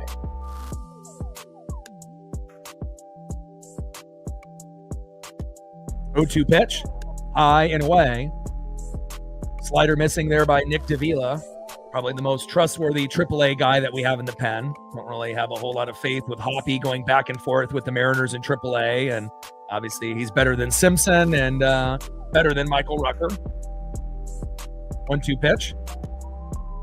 Check swing, low and away. Did he go? No, he did not. 2 balls and 2 strikes from Nick Davila to Richie Palacios.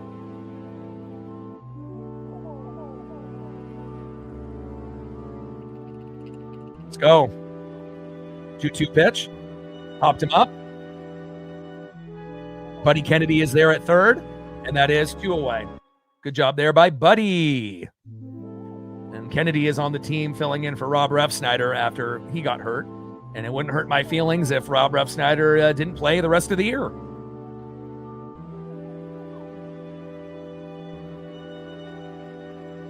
Next up in the 9-hole, catcher Hunter Fiducia.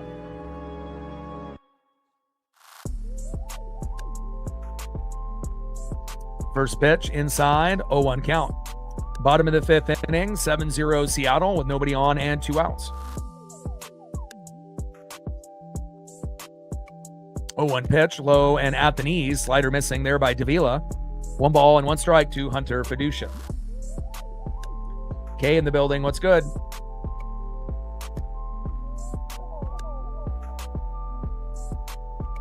Little dribbler up the middle. Cole Young just can't get to the ball in time. And Weston Wilson scoops it up, and a base knock there for Hunter Fiducia. Second hit of the game for the Rays.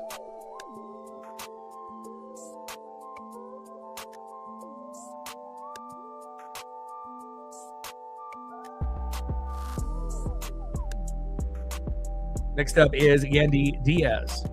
On deck is Jonathan Aranda.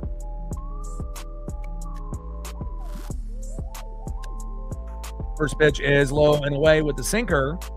1-0 count.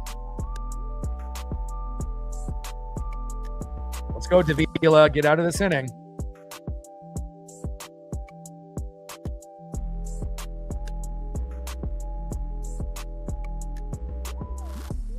One-0 pitch. Gets the corner for a strike. 1 ball and 1 strike from Davila to Diaz. Bottom of the 5th inning, 7-0 Mariners.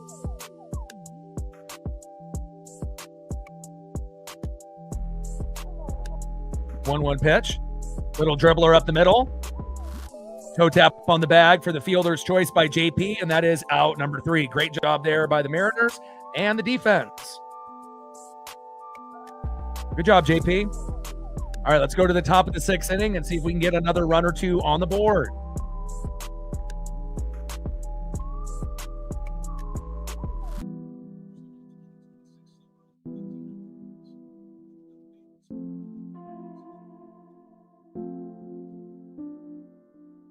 Diaz grounds out to the fielder's choice to J.P. Crawford. And let's see who's up next here for the Mariners.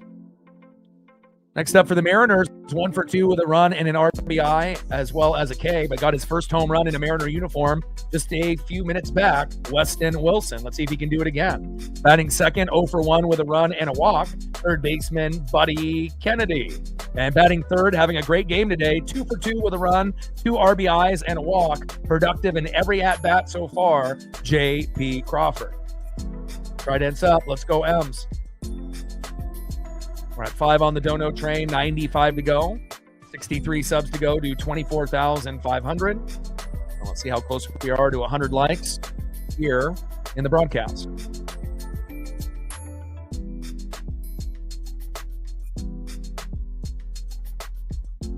All right, we're at 73, 27 more, and we'll be at 100. If you haven't hit the like button yet, please do. It'll help with the algorithm, whether it be Rays fans, Mariner fans, or just baseball fans in general. Trident's up. Let's go, M's.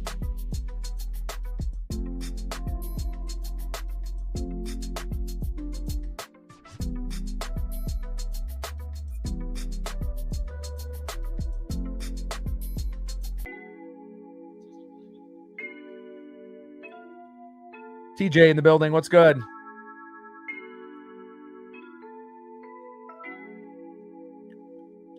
First pitch, Weston Wilson, little dribbler over the pitcher's head, throw to first, and 1 away.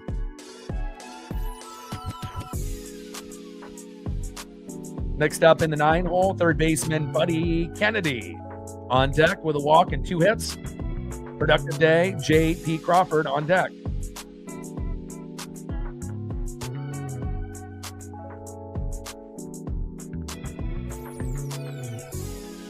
Good, man. Finally got a victory. It looks like if we can hang on for a few more innings, and again, when you get blasted 5 games in a row, you get desperate, and I'm just happy that everything worked out for us here today so far. Not over yet. And then obviously we got the home run derby tomorrow. Feel free to come and hang and watch with me tomorrow. It'll be exciting. The timing rule got thrown out, so it's just swings. So it'll be a lot more competitive, I believe, a lot more exciting. Then we got the MLB All-Star Game on Tuesday. I'll be covering that also on the channel. Then we'll have, Wednesday and Thursday off. I'll spend with the pup. And then on Friday, we'll be back at it for Mariner baseball at home versus the Giants. So very exciting. I wish we didn't have 2 days off, on Wednesday and Thursday, if I'm being honest. But obviously it's probably good for, guys like Julio and Brandon Donovan and Hancock and a few others. So got to be able to get our guys healthy. 1-1 pitch, big swing and a miss, low and away. 1 ball and 2 strikes to Buddy Kennedy.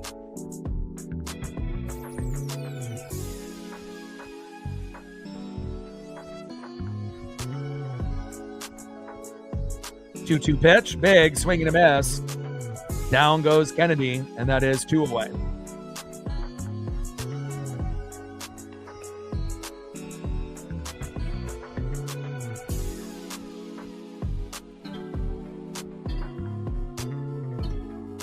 Next up, shortstop J.P. Crawford. Let's go, J.P.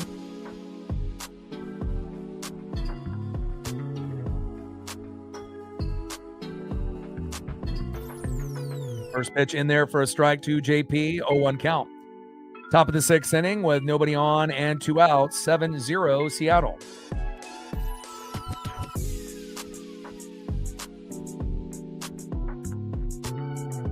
Oh-1 pitch, low and at the knees. 1 ball and 1 strike from Roycroft to J.P. Crawford.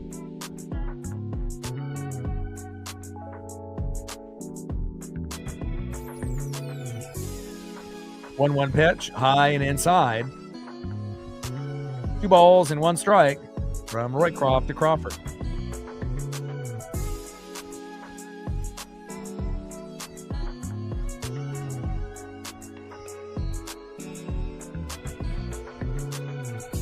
2-1 pitch, a little slow dribbler, throw to first, and that is out number 3.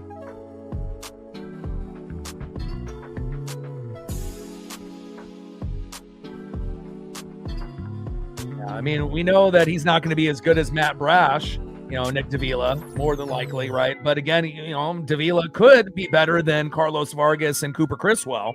So we'll see, if you're going to keep one, AAA pitcher, on the roster, Davila would be the one to keep. There's no doubt about that. But I think Cade Anderson and Ryan Sloan would be better than Nick Davila if they called him up today.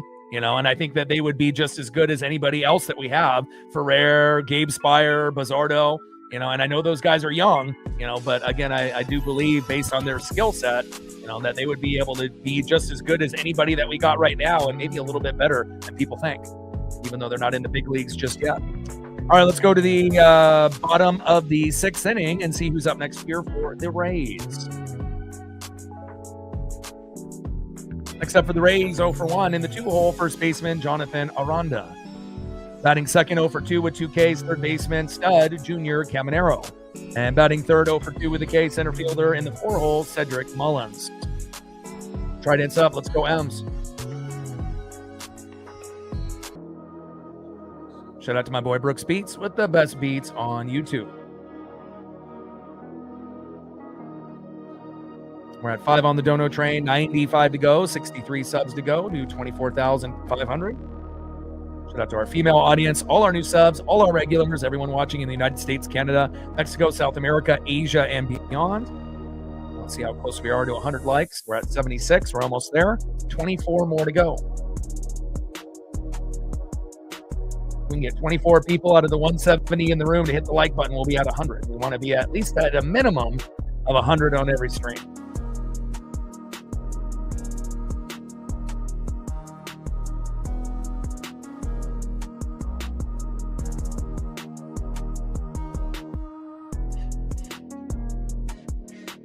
All right, now Gabe Spire is coming in after he shit the bed yesterday and pretty much lost the game for us. Let's hope that he doesn't shit the bed again.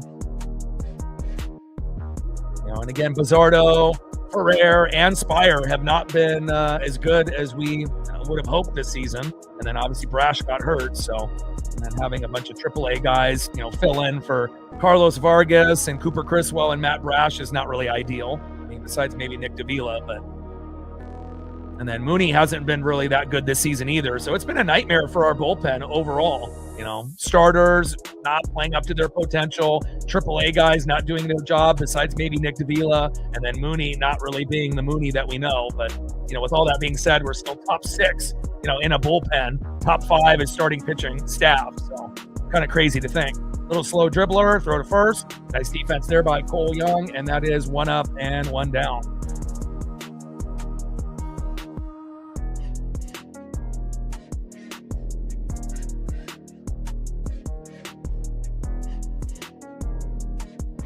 Next up for Gabe Spire is Junior Caminero. Spire on the mound, Junior Caminero in the box. First pitch to Caminero, low and away, 1-0 count with that slider missing there by Gabe.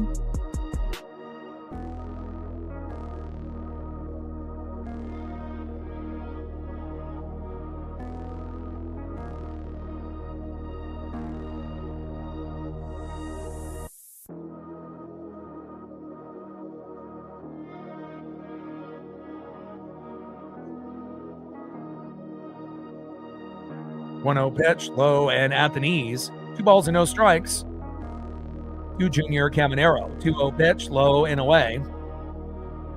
3 balls and no strikes from Spire to Caminero. Come on, Gabe.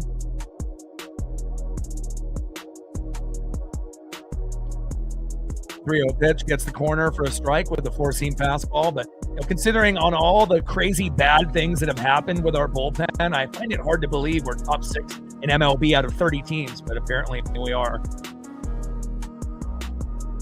Scary to think if we didn't have the injuries and guys played better. Hell, we might be number 1 or number 2 this season, if guys could be a little bit better. But, anytime you're top 5, top 6 in anything, you'll take it. 3-1 pitch takes another strike looking right down the middle. Count now is full. 3 balls and 2 strikes from Gabe Spire to Junior Caminero.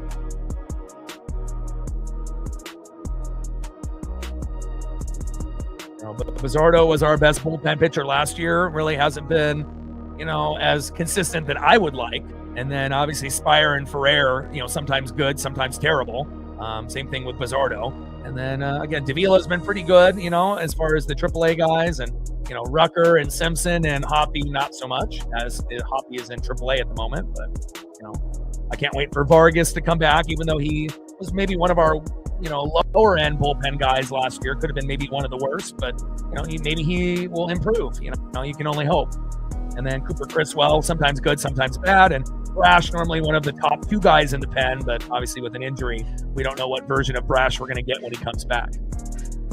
First pitch is a ball to Cedric Mullins from Gabe Spire, 1-0 count. Runner at first now with 1 out. 1-0 pitch. In there for a strike. 1 ball and 1 strike to Cedric Mullins.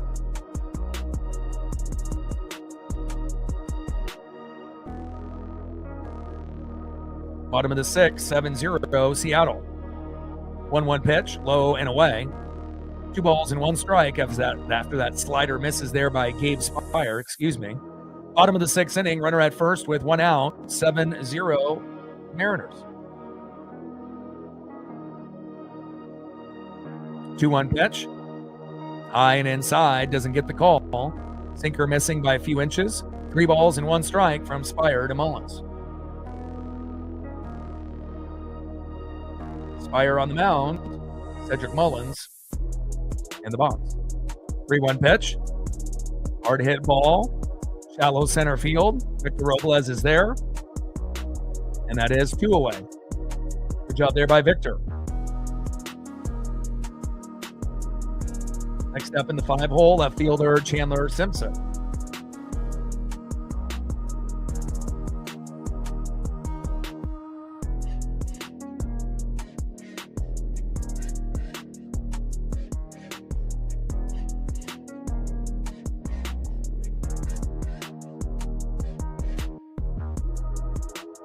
First pitch popped up and out of play. Sinker inside, tried to jam the hitter and did. 0-1 count. And again, it would be great if we could get a shutout, but again, at this point, we just want to win. I don't care, if it ended up being a 1-0 victory, a 2-1 victory, just, somehow, some way, we needed to get the dub today, and the bats finally came alive. We got a few meltdowns, from the starting pitcher in the bullpen, finally, after, the 6th game of getting beat up in the first 5, swept by the Marlins and getting our ass kicked in the first 2 games by the Rays, and, it feels good. It's not over yet, but to be up 7-0 feels really good going into the break. 0-2 pitch, low and away. 1 ball and 2 strikes from Spire to Simpson, but we've got to finish strong in these last few innings, and hopefully we'll be victorious. Shout out to Kate Anderson and Ryan Sloan participating in the Futures game today that I watched this morning. Both look good. 1-2 pitch, little slow dribbler up the middle. Cole Young is there. Flip to J.P. Crawford for the fielder's choice. As good as it gets, and that is out number 3. We have to be very thankful that we have some bright sides to the season, like Cole Young and Bryce Miller. All right, let's go to the top of the 7th inning and see who's up next year for the Mariners.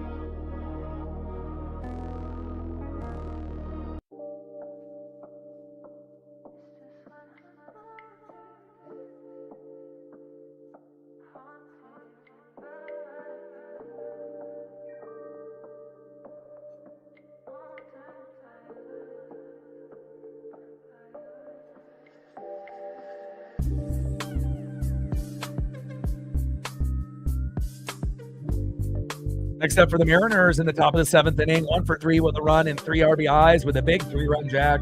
Left fielder Randy Arozarena, our all-star this year. 1 for 3 with 2 Ks, DHing big dumper Cal Raleigh. And batting third, 1 for 2 with a run, first baseman Josh Naylor. Everyone on the team has got a hit besides Garver, Robles, and Buddy Kennedy so far. But Garver is responsible for a run. Robles has an RBI, and Kennedy has a run as well. So everyone is producing today, which is awesome.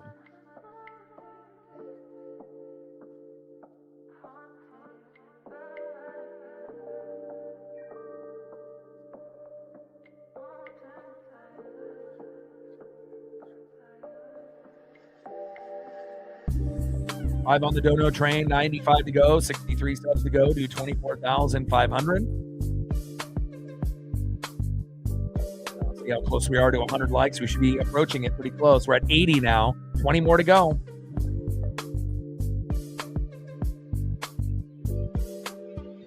We get 20 people to hit the like button. We'll be there out of 174. It just takes a second, and it'll help out with our algorithm.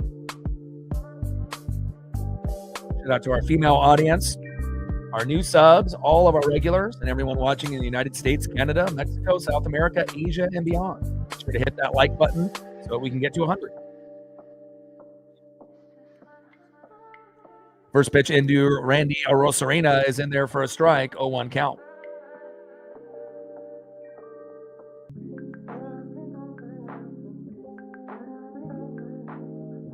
Oh, 1 pitch. Foul back behind the plate. Sinker there by Roycroft. No balls and 2 strikes to Randy Arozarena. Top of the 7th inning, 7-0 Mariners. Tridents up.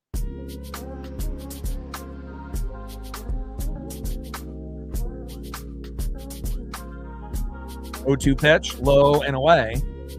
1 ball and 2 strikes to Randy Arozarena.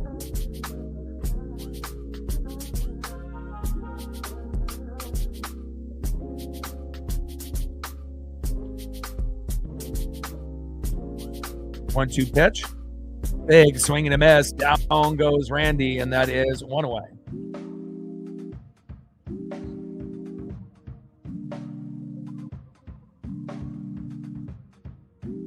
Next up is the big dumper, Cal Raleigh. On deck is Josh Naylor.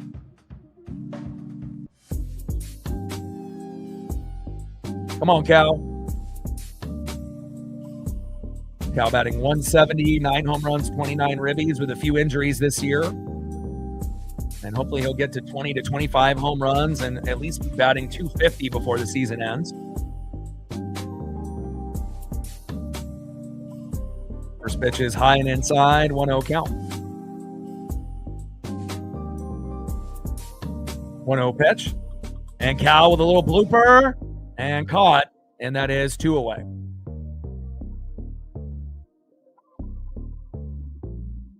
Looks like Taylor Walls with the catch there.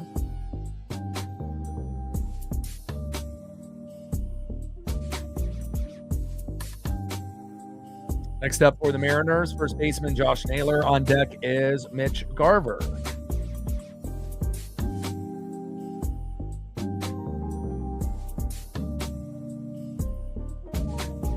First pitch to Naylor, inside for a strike. 18 stolen bases this season. Second on the team to Randy Arozarena.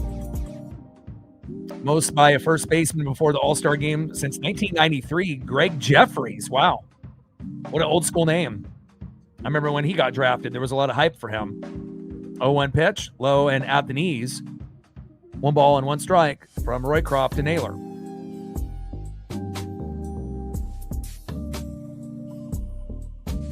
Greg Jeffries, Todd Van Poppel. There was a lot of those names of guys that didn't really ever pan out, but we remember them in the junk wax era, late 80s, early 90s. Slow dribbler up the middle, throw to first, and that is out number 3. All right, let's go to the bottom of the 7th inning with a 7-0 lead.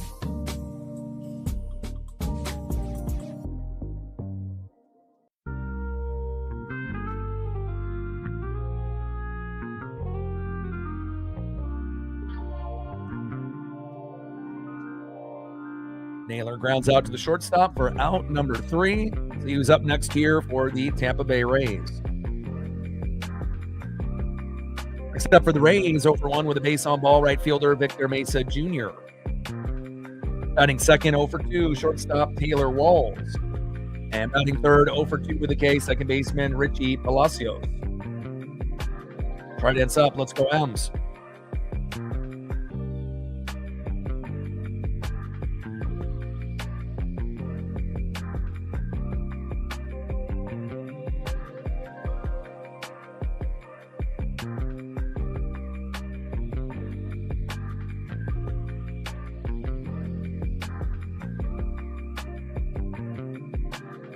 All right, we're at 82 likes, 18 more to 100. We got 158 people in the room. If you can just take a moment during the commercial break and help us out, it would be greatly appreciated.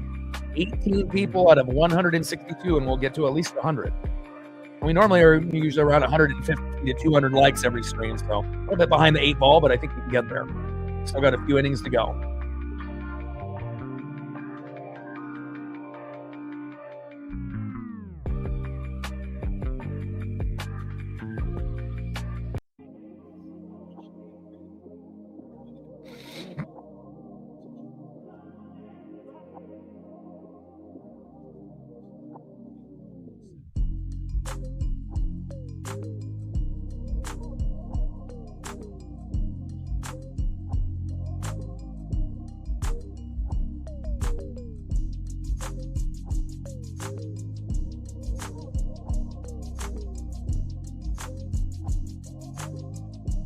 All right, Rucker is coming in.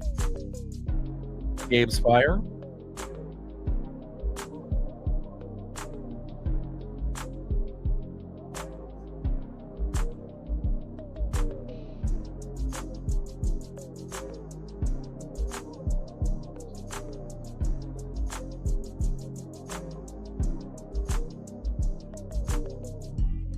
All right, Michael Rucker enters the game for Gabe Spire as they have Randy throwing a few baseballs into the Tampa Bay fans.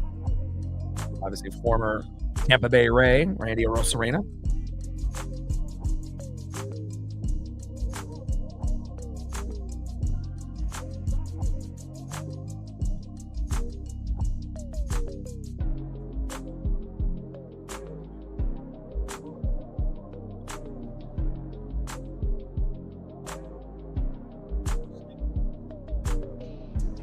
All right, Ferrer, Davila, Gabe Spire. Bullpen did their job today, thank God. And now we'll see if Michael Rucker can continue the success of the bullpen to keep the Rays at 0, which is kind of surprising that they haven't got at least a run yet. They only have 2 hits today, but again, we're due. First pitch from Rucker in there for a strike with a 4-seam fastball, but momentum goes both ways. You know, when things are going wrong, you know, it just trickles down to the next guy in the bullpen. But when things are going right, you know, it may trickle down to the next guy to give them that extra boost of confidence that, hey, if he can do it, I can do it as well. Bottom of the 7th inning, 7-0 Seattle. 0-1 pitch, high and away to Victor Mesa Jr. 1 ball and 1 strike with nobody on and no outs. Bottom of the 7th inning, 7-0 Mariners. Tridents up.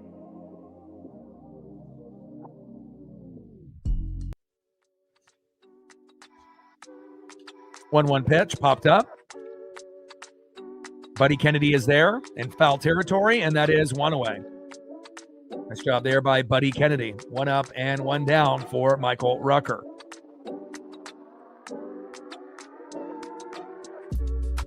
Next up in the 7-hole, shortstop Taylor Walls. On deck is Richie Palacios.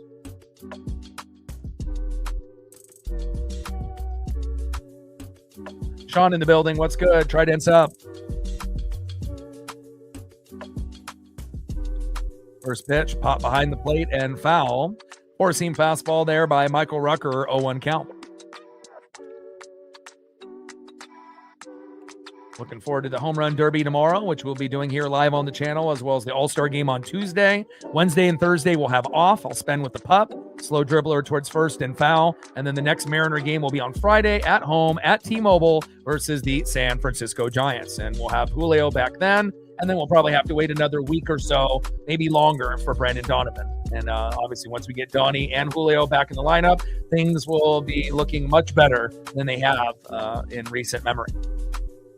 0-2 pitch, low and away. Curveball missing there by Michael Rucker. 1 ball and 2 strikes with nobody on and 1 out. Bottom of the 7th inning, 7-0 Seattle.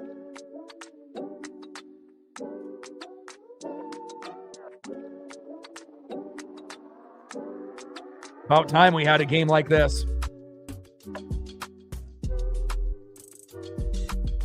1-2 pitch, another ball there to Taylor Walls. 2 balls and 2 strikes with nobody on and 1 out.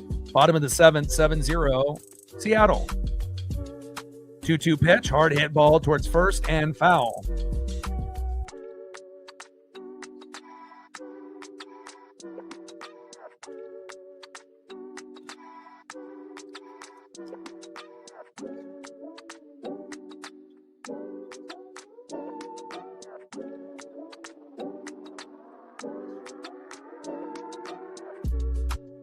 2-2 pitch.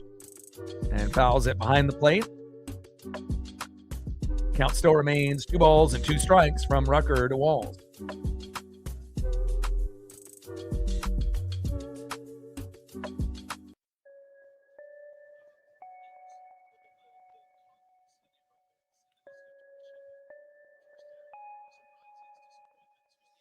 Two pitch, low and away.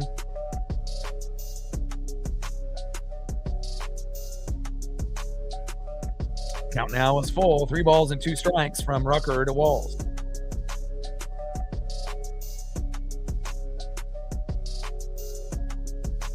Three-two pitch, popped up and out of play. Count still full. 3 balls and 2 strikes from Rucker to Walls. Bottom of the 7th inning, 7-0. Mariners tridents up.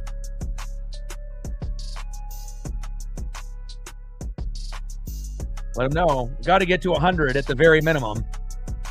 We got enough people in the room to do it. We got 162 in the room. We just need a few more people just to hit that like button before the game is over, and we should be, somewhere between that 100 and 115 range before the game ends. Bottom of the 7th, 7-0 Seattle.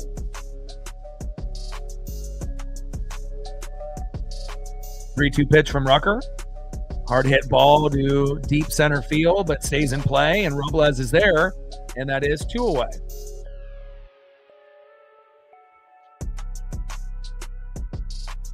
Nice job there by Victor Robles.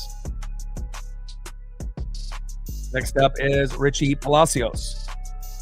On deck is Hunter Fiducia.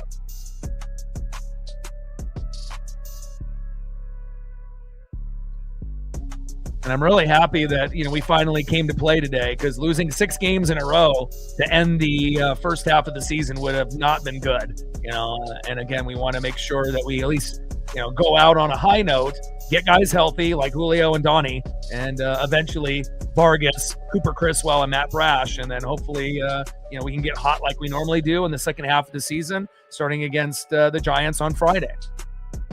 First pitch is low and away from Rucker to Palacios with a curveball missing. 1-0 count. 1-0 pitch in there for a strike. Curveball, 1 ball and 1 strike from Rucker to Palacios.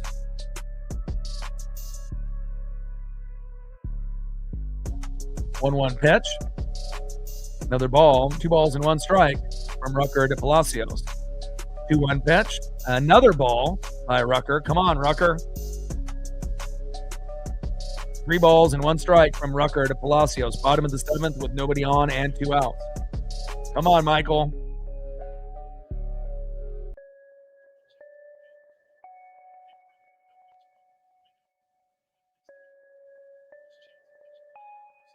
A 3-1 pitch. And that ends up being a walk.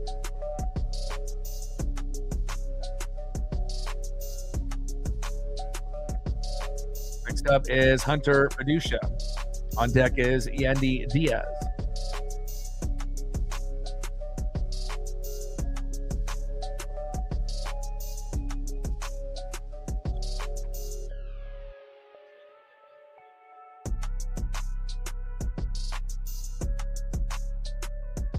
First pitch, big, swing and a miss by Fiducia, 0-1 count. Nasty cutter there by Rucker.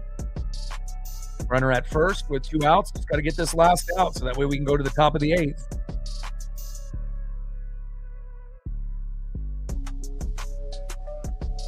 One pitch, low and away. No balls and 2 strikes to Hunter Fiducia.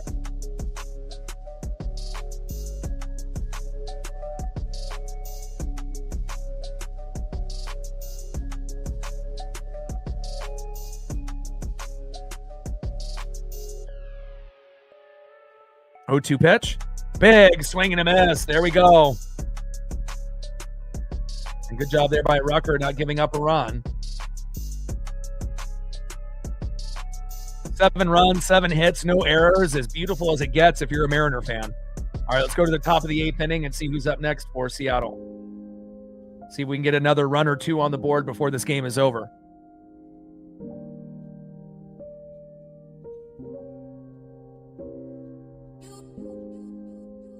Next up for the Mariners, 0 for 2 with a run, base on ball and a K, catcher Mitch Garver. See if we can give him a little bit of that Garv sauce, baby. Let's go. Batting second, 1 for 3 with a run. My favorite player on the team, second baseman, Cole Clutch Young. He can do it offensively. He can do it defensively. One of the bright spots on the season besides Bryce Miller, Cole Clutch Young. Let's go. And batting third, 0 for 2 with an RBI and a K, center fielder, Victor Robles. Trident's up. Let's go, M's. Shout out to my boy Brooks Beats, the best beats on YouTube. Gained another sub during the commercial break. Thank you so much. 62 subs to go to 24,500. We're at 5 on the dono train, 95 to go. Any support we can get on that would be fantastic, considering all of the vet bills that have stacked up on me in the last 3 months, $1,100. So, anything that can be done would be greatly appreciated. We only need 2 more likes to be able to get to 100. Can we get 2 people in the room to hit the like button and we'll be at 100? We're almost there. We're at 98 likes. We need 2 people out of 158 and we will be at 100. That's good for the algorithm. That's good for the metrics. And I appreciate you.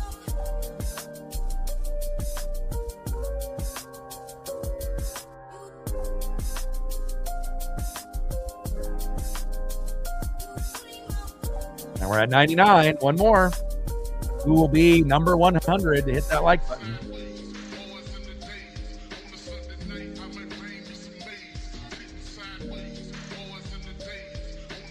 All right, Kimbrel is coming in.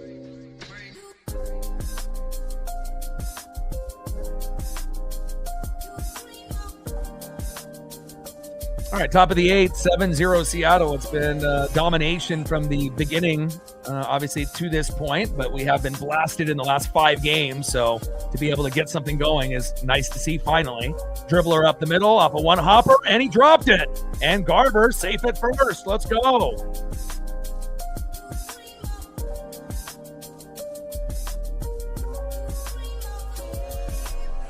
And initially when I saw the lineup, with Garver, Weston Wilson, and Buddy Kennedy, I thought, oh God, are we just giving up?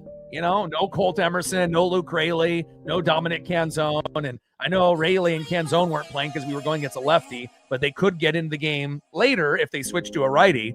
But no Emerson. I thought, gosh, really? But, those guys have stepped up today, all 3 of them, Garver, Wilson, and Kennedy. And that's an error, the second by the Tampa Bay Rays. First pitch to Cole Clutch Young is a ball, 1-0 count. Kimbrel on the mound, Young in the box. Let's go, Cole. 1-0 pitch with the knuckle curve, low and away.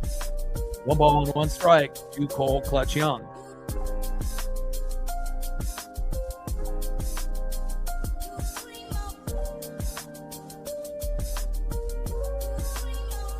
One pitch, Young with a little dribbler. Double play, throw to first. And double play is in time. Appreciate you, Sean. Every dollar counts, and again, when you end up getting hit with unexpected bills, it really, really hurt, and again, thank you for your support. Sean with a 20. We're at 25 on the dono train, 75 to go. You are the MVP. I appreciate you very much. And anyone that's got, dogs or, cats that are family, you understand. I guess if you don't have dogs or cats that are like family and, they're just pets, then it's one thing. But for a lot of us, it's family. And, I got to be the best dog father that I can be. And, I got a lot of things that I'm proud of in my life. But the number one thing is being Paisley's dad. And then this channel is right up there with that. So appreciate you, Sean. First pitch fouled off there by Victor Robles, 0-1 count. 0-1 pitch from Kimbrel, high and away.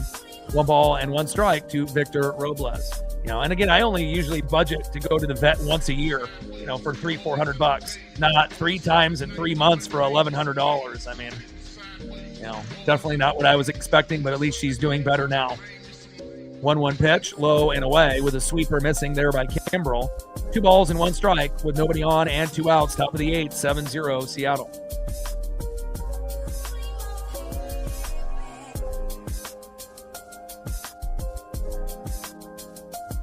Two-one pitch to Robles. Hard hit ball and ends up going behind the plate, foul. Sweeper by Craig Kimbrell. 84 miles an hour right down the middle. 2 balls and 2 strikes with nobody on and 2 outs. Top of the 8th, 7-0 Seattle. Shout out to Sean. 2-2 pitch, hard hit ball into right field, fading out of play. And it always takes, 1 or 2 people to kind of get the ball in motion, for the dono train to fully get going. So, the more, support that you can get on that end, then others will, usually end up helping out on that end as well. So I appreciate you. 2-2 pitch, low and away. Count now is full. 3 balls and 2 strikes from Kimbrell to Robles. Dog dads understand, and I will. And again, she still has the cone. I'm probably going to have her wear it for another week just to be safe, and whatnot. But I know it's bothering her with sleeping and whatnot. Little dribbler there by Robles. Throw to first.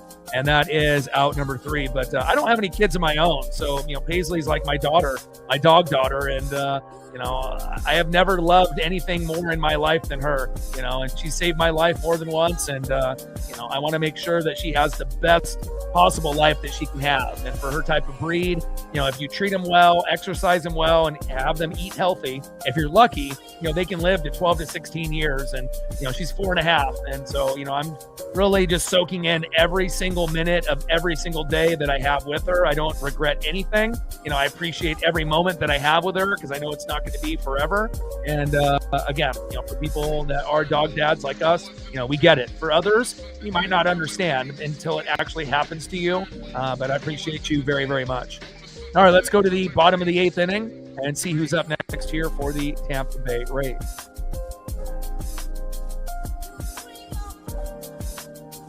Next up, 1 for 3, DHing Yandy Diaz. Batting second, 0 for 2, first baseman Jonathan Aranda. And batting third, 0 for 2 with a base on ball with 2 Ks, Junior Caminero. Trident's up, let's go M's. We're at 25 on the dono train, 75 to go. 62 subs to go to 24,500.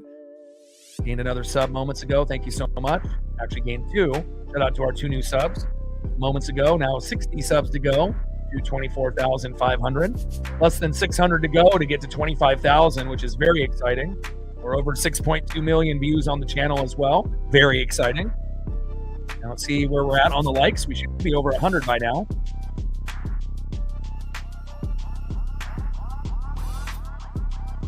And we're at 112. Thank you so much.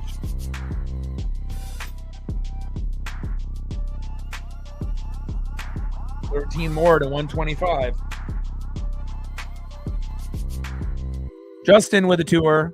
Hey, every dollar counts, whether it's $1 or $2 or as much as $1,500 for our record-breaking dono by Odin's son. It's all appreciated. Thank you so much. Every dollar counts. Shout out to Justin. Appreciate you. Edward Bizzardo is in the game now. 1-0 pitch, popped up and out of play. Yandy Diaz in the box and Edward Bizzardo on the mound.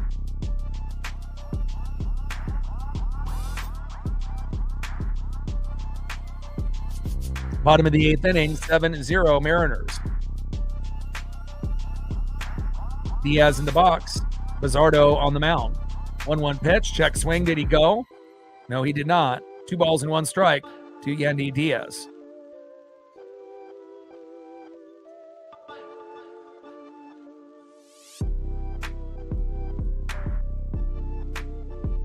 Two-one pitch, a little dribbler up the middle, and just gets past Cole Young. And third hit of the day.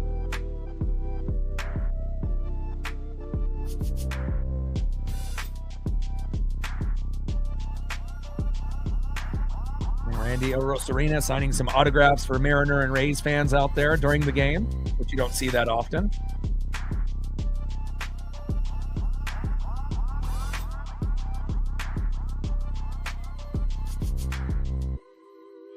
For a guy that shows so much love and effort to the kids, with autographs and giving baseballs to fans in the crowd. And that is gone. And Jonathan Aranda getting a home run on Edward Bizzardo to the cameraman. obviously right there in the front row, and that is 7-2 Seattle.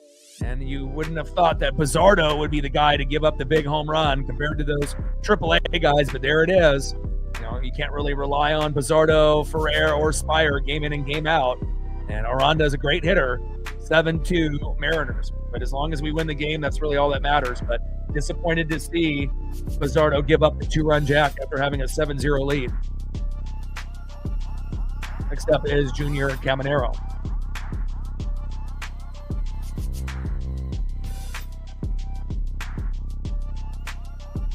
.337 feet home run there by Aranda. Come on, Bizzardo. Hard hit ball towards left field and foul.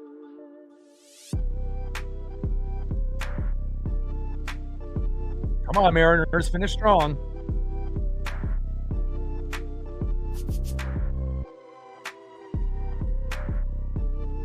Oh, 1 pitch. Hard hit ball into right field, out of play. No balls and 2 strikes from Bizzardo to Caminero. And really looking forward to the home run derby tomorrow. Junior Caminero, Kyle Schwarber, should be probably the favorites. I'm interested to see what Bryce Harper and Munetaka Murakami and Jordan Walker do as well. Ben Rice is involved, so it should be pretty fun. Big swing and a miss. Finally, we get an out on Junior Caminero. Big swing and a miss, and that is 1 away. Down goes Junior. Next up in the 4-hole, center fielder Cedric Mullins. On deck is Chandler Simpson.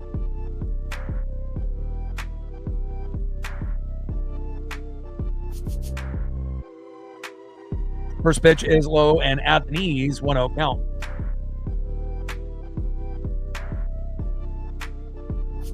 Bottom of the 8th inning, 7-2 Mariners. After Aranda ended up getting a 2-run jack on Bizzardo moments ago after having a 7-0 lead this whole game. 1-0 pitch, fouled, out of play. 1 ball and 1 strike from Bizzardo to Mullins.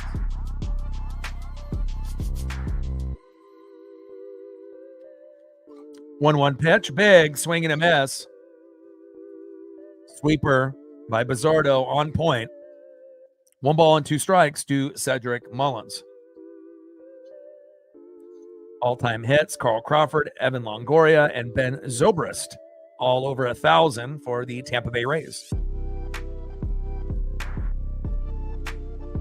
1-2 pitch, low and away.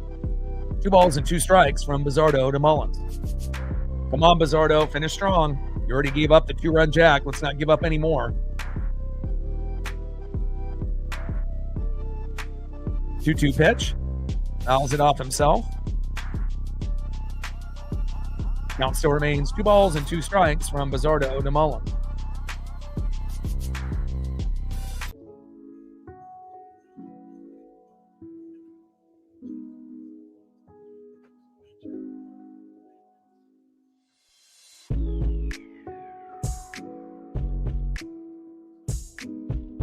Bottom of the 8th inning, 7-2 Seattle. After a 5-game losing streak, we needed this, but we got to finish strong. 2-2 pitch, low and away. Count now is full. 3 balls and 2 strikes from Bizzardo to Mullins. We just expect a lot more out of Bizzardo, Spire, and Ferrer. They need to be better. 3-2 pitch, hard hit ball. Deep right field, fading foul. Thank God.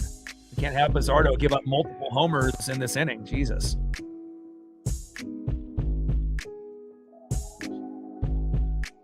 Count now is full. 3 balls, 2 strikes to Cedric Mullins. 3-2 pitch. And a line drive to first. And caught by Josh Naylor. Wow. 2 away. Great defense there by Josh Naylor.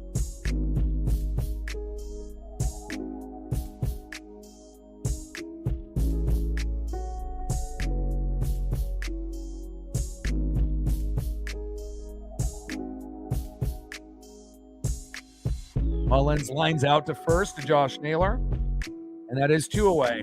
Next up is left fielder Chandler Simpson. It's go. Bizzardo finished strong. First pitch to Simpson is low and at the knees, 1-0 count. Sinker missing there by Edward Bizzardo. Bottom of the 8th with nobody on and 2 outs. Bizzardo on the mound, Chandler Simpson in the box. 1-0 pitch. Little dribbler towards first. And tags the runner on the baseline, and that is out number 3. Good defense there by Edward Bizzardo. Him and Naylor have a little chuckle there. All right, let's go to the top of the 9th, and let's see if we can score one more run, or maybe even 2 to make up for that 2-run jack that Bizzardo gave up.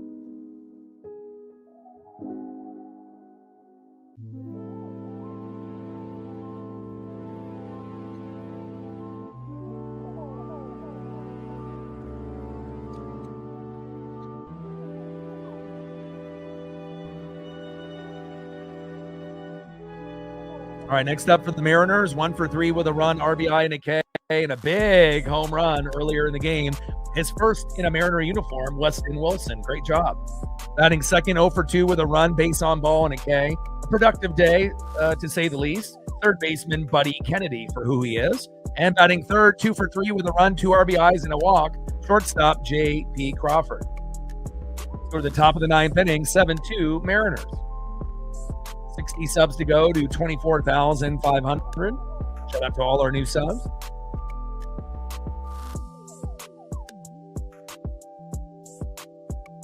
We're at 27 on the Dono train, 73 to go.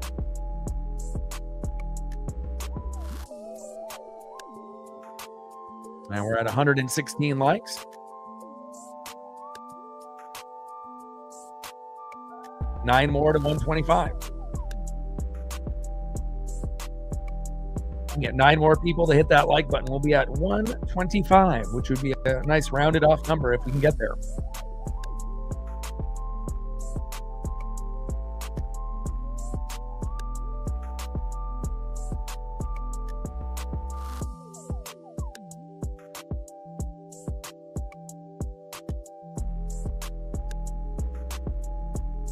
Great day today.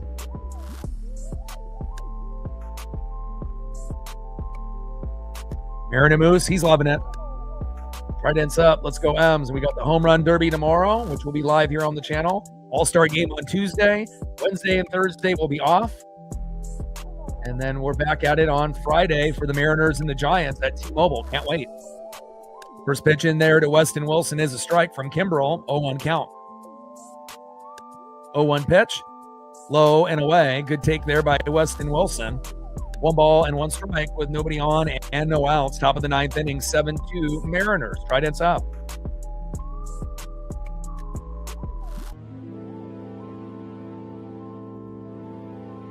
One pitch. Big swing and a miss there by Wilson. 4-seam fastball there by Kimbrel. 1 ball and 2 strikes with nobody on and no outs. Top of the 9th, 7-2 Seattle.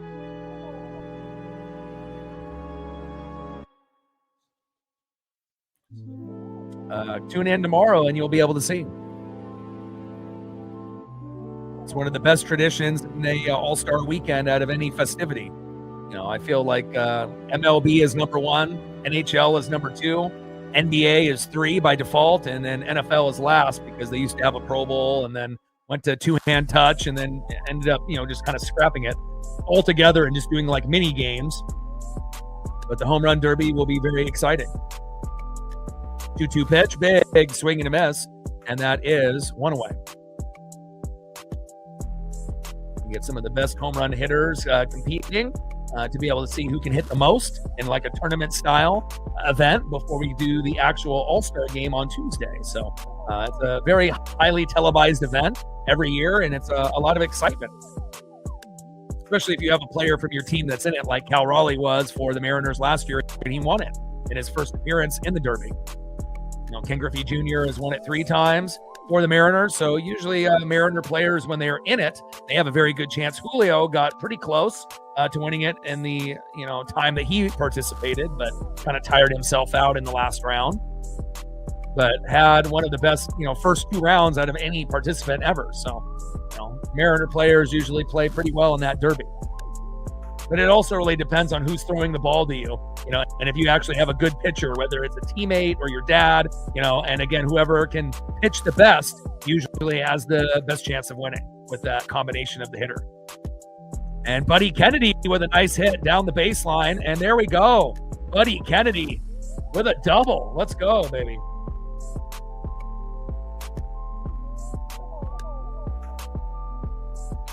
Nice job there by Buddy Kennedy. Filling in for Rob Refsnyder since he's been hurt, and Kennedy is a better player. Crazy that we gave Rob Refsnyder $6 million, and he's the worst player on the team.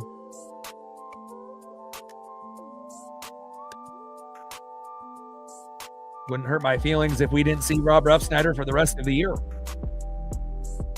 We play better without him. But I do hope he gets healthy. I don't wish injuries on anyone, but it's not a fit here in Seattle. Big mistake by the organization signing him.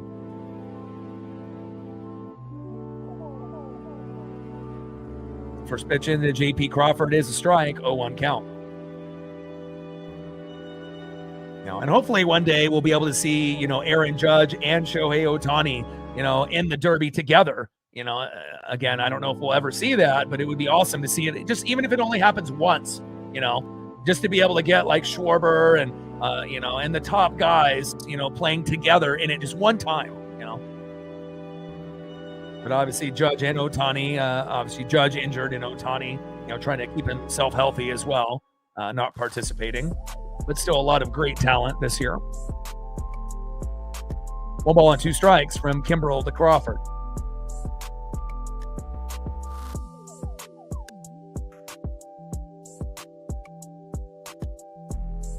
One ball and 2 strikes with a runner at second. Buddy Kennedy with 1 out. Top of the 9th, 7-2 Seattle.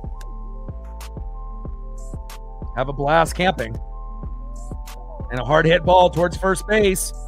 It's fair. Run, Buddy, run. And there we go. We make up for the mistake from Edward Bizzardo, and J.P. Crawford with one of his most productive games of the year. Buddy Kennedy scores from second. 8-2 Mariners. Let's go.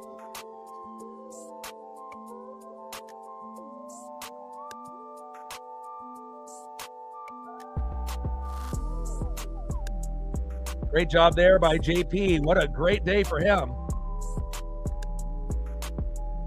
Nice job, JP Crawford. Double to right. Buddy Kennedy scoring from second. 8-2 Seattle. Next up is Randy Arozarena. 1 for 4 today with a 3-run jack. Let's see if Randy can knock in JP Crawford to make up for that 2-run blast by Edward Bizzardo. 3-run homer in the 4th by Randy. 0-1 pitch. Popped up and out of play.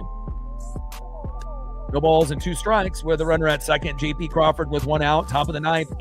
8-2 Mariners. Tried in south. Yeah, Griffey absolutely did. And no surprise that he's got, one of the top rankings as a participant. Well, obviously we know Pete Alonso, a beast in the event as well. There's a few guys that have done very, very well in the home run derby. Pitch fouled off there by Arozarena, high and away. Four-seam fastball, 93 miles an hour. No balls and 2 strikes from Kimbrel to Arozarena. 0-2 pitch. Fouled off and out of play again. Tried to jam him inside and did. 92 miles an hour. No balls and 2 strikes to Randy Arozarena.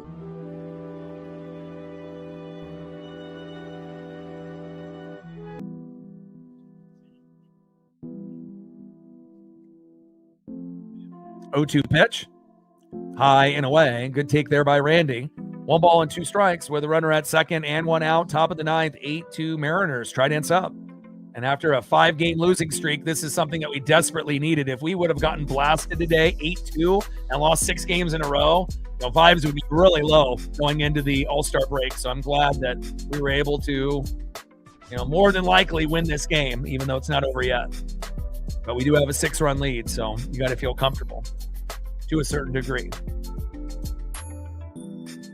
Pitch fouled off there by Arozarena. 1 ball and 2 strikes with a runner at second and 1 out. And everybody's smiling in the dugout, which is a great thing to see. We haven't seen smiles in the dugout for 5 games, so it's nice to be able to see it finally. 1-2 pitch, high and away. Good take there by Earl Serena. 2 balls and 2 strikes from Kimbrel to Earl Serena. Looking forward to spending some time with the pup after this as well. Nice victory walk. Have a little bit of lunch.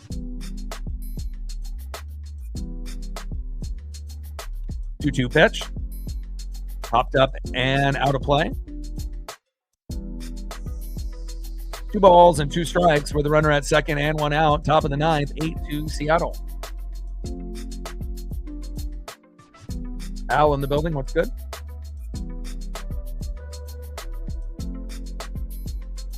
Two-two pitch. Low and away. Knuckle curve missing there by Kimbrel. Count now is full. 3 balls, 2 strikes. Randy Arozarena.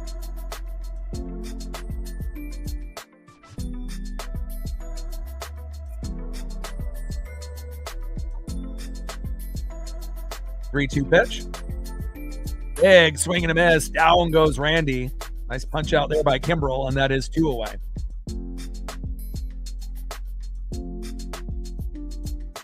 All right, here we go. A good opportunity for the big dumper to get an RBI or a home run. Next up for the Mariners, catcher Cal Raleigh.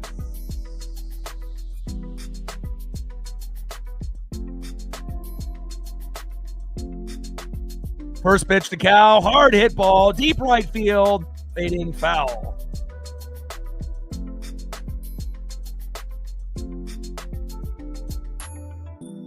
Come on, Cal.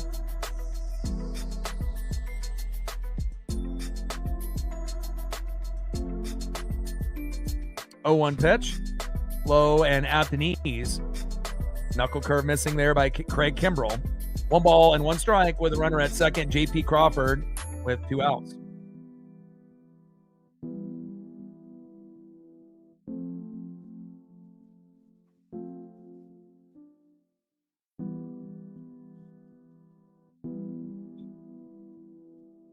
One pitch in there for a strike. 1 ball and 2 strikes to the big dumper, Cal Raleigh. There's a big swing and a miss, high and away. Time is called.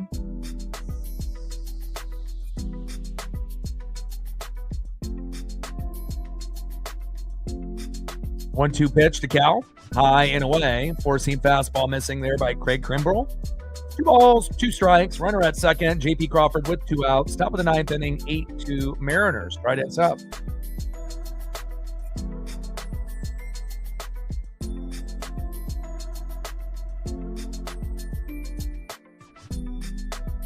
Cal's already 7th on the all-time Mariner home run list, even having an off year with injuries this year. And he'll steadily climb that list, no doubt.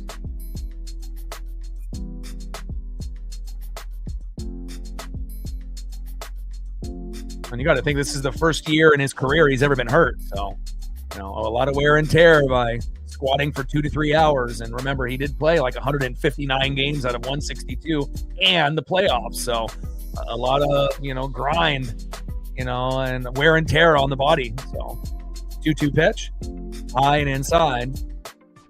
Count now is full. 3 balls and 2 strikes to the big dumper, Cal Raleigh. Cal 1 for 4 today. Got 9 hits today, 4 singles, 3 doubles, and 2 home runs. 4 for 9 with runners in scoring position, and normally we're, 0 for like 20 something, in that category. Hard hit ball, deep right field, fading foul. Another good souvenir for a fan out there in Tampa. Count still is full. 3 balls, 2 strikes, runner at second, J.P. Crawford with 2 outs. Top of the 9th, 8-2 Mariners. Right heads up. Come on, Cal. 3-2 pitch and popped him up.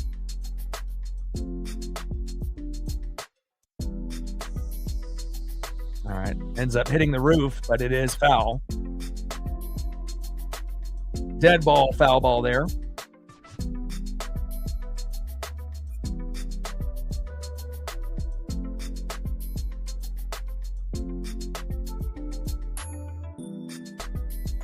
Come on, Cal.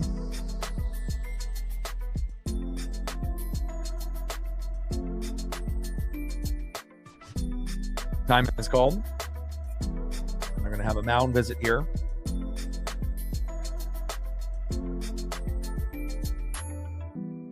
Come on, Cal.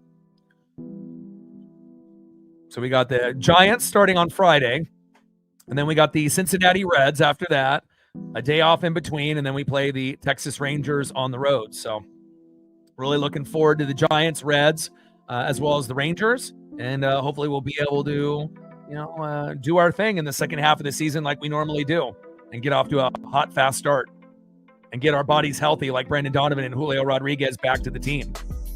3-2 pitch, check swing. Did he go? And he did not, and that is a walk. Good job, Cal. And now we got runners at first and second for first baseman Josh Naylor. On deck is Mitch Garver.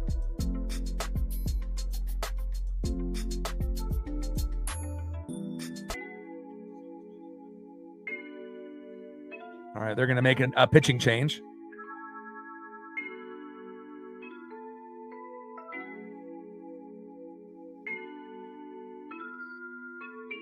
And we'll see who they bring in for Craig Kimbrell.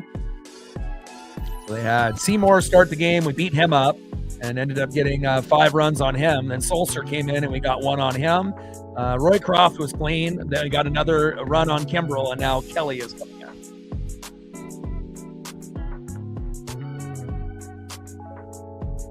Kevin Kelly coming in.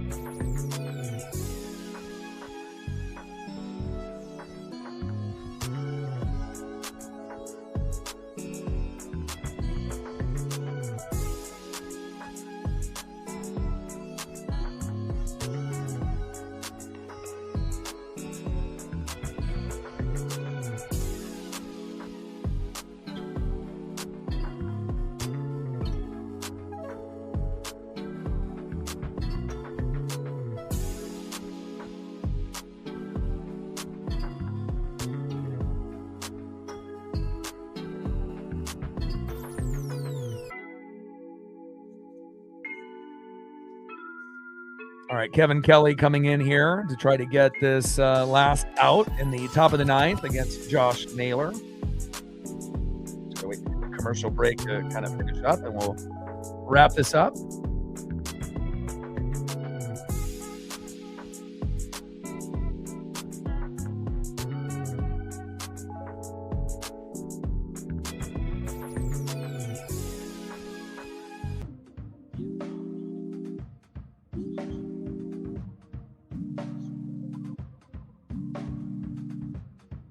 All right, baby. Yeah, we won't be able to take the division lead.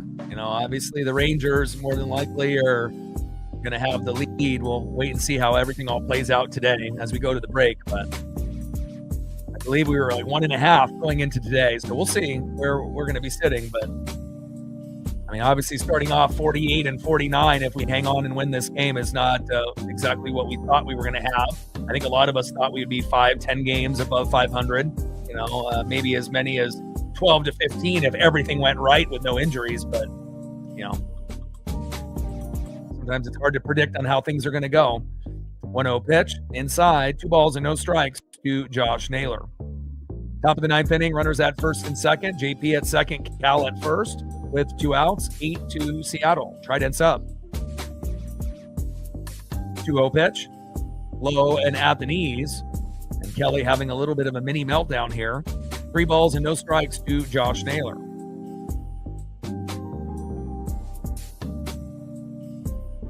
Let's go, Josh. 3-0 pitch and a 4-pitch walk. Bases loaded.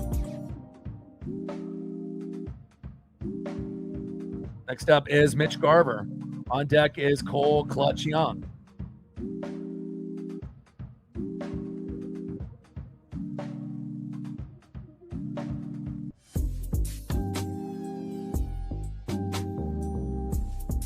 Let's go, Garv.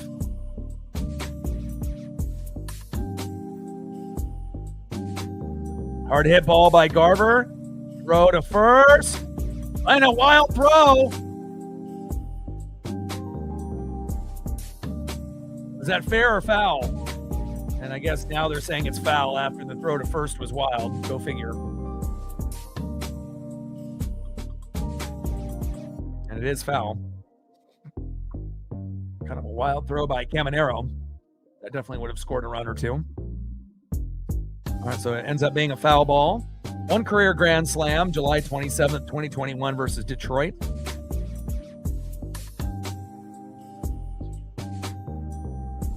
Oh, 1 pitch, low and away. 1 ball and 1 strike with bases loaded and 2 outs. Top of the 9th, 8-2 Mariners. Try to end up.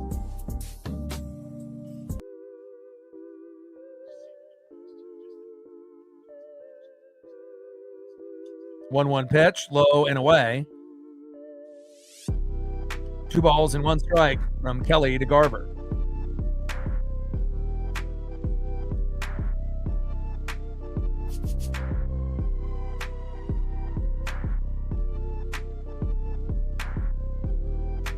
Two 2-1 pitch. Hard hit ball by Garver. Deep left field. And foul. A few really nicely hit balls that have faded foul at the very end. A couple by Cal, a couple by Garv, and a few others. 2-2 pitch. And Garver with a little blooper to shallow center.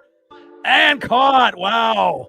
And if he would have missed that, that would have scored 2 runs easily. What a diving catch out there in center. And now Andres Munoz is coming in here in the bottom of the 9th. Hopefully we can get the good Mooney, not the bad.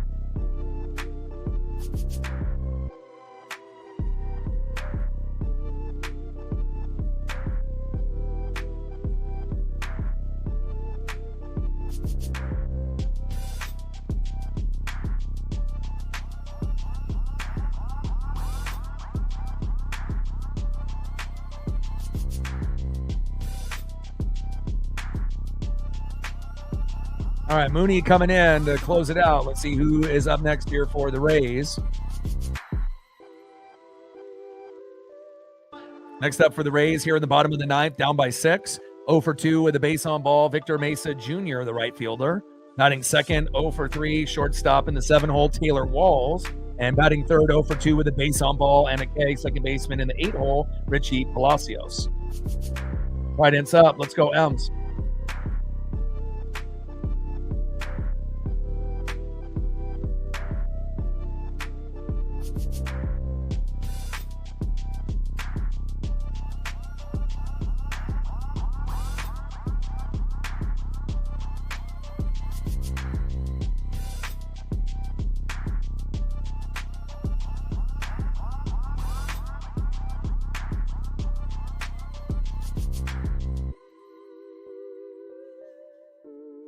All right, we're at 123 likes, 2 more to 125.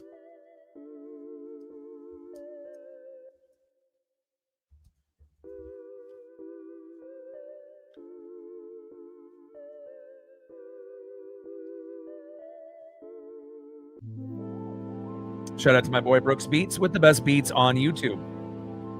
Shout out to all our new subs, all our regulars, our female audience, everyone watching in the United States, Canada, Mexico, South America, Asia, and beyond. We got Mooney on the mound, who has not had a season like we thought. Normally a top 5 to top 10 closer, and is very hit or miss. And hopefully we end up getting the good version of Mooney, especially with a 6-run lead. Usually with a 2-run lead or more, he's great. But when the game is tied or when we have a 1-run lead, that's when he plays terrible more times than not. And, we need to be able to have him, be good in close games and also in blowouts. But as of late, has been a little bit better.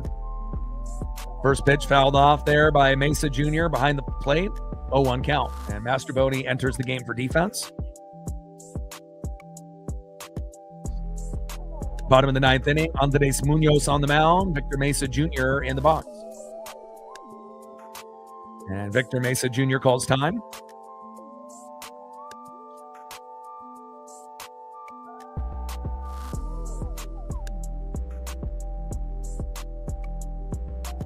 Oh, 1 pitch from Mooney. Gets the corner for a strike, and you'll always know how good Mooney is within the first 7 pitches. Mesa Jr. is challenging. Looks like it got the corner, though, but let's see what the ABS says. And it does. Rays are out of challenges now. No balls and 2 strikes to Victor Mesa Jr. Good start here for Mooney. No balls and 2 strikes to Victor Mesa Jr. Back-to-back 100-mile-an-hour pitches by Andres Munoz. 0-2 pitch. Low and away, just missing the corner. 1 ball and 2 strikes to Victor Mesa Jr.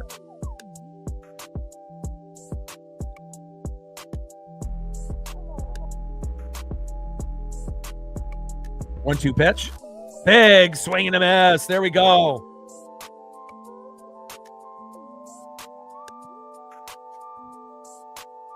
One up and one down. Good job there by Mooney.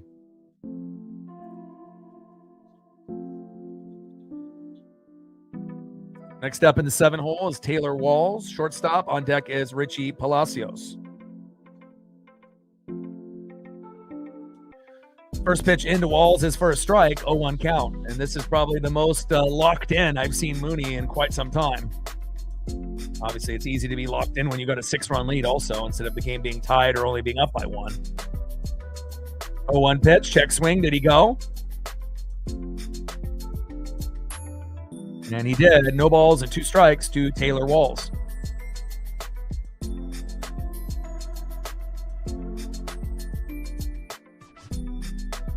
Oh-2 pitch. And a pop-up into left. Randy is there. And that is 2 away. All right, we're 1 out away from victory, baby. Let's go. And hopefully the last batter for Andres Munoz, 8-hole hitter, second baseman, Richie Palacios. Let's go, Mooney. Finish strong.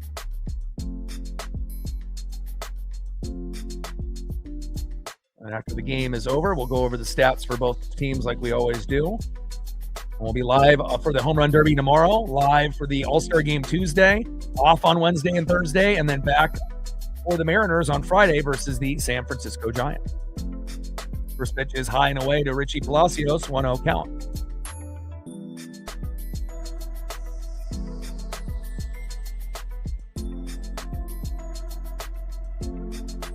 One-0 pitch, high and away.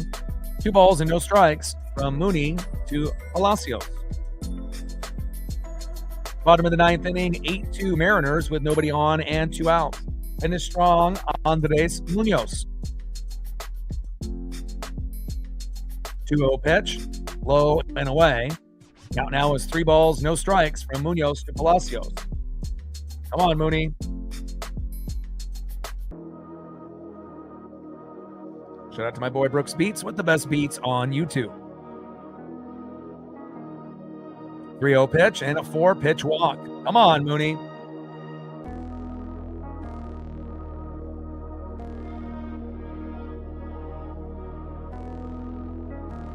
Next up in the 9-hole, catcher Hunter Fiducia.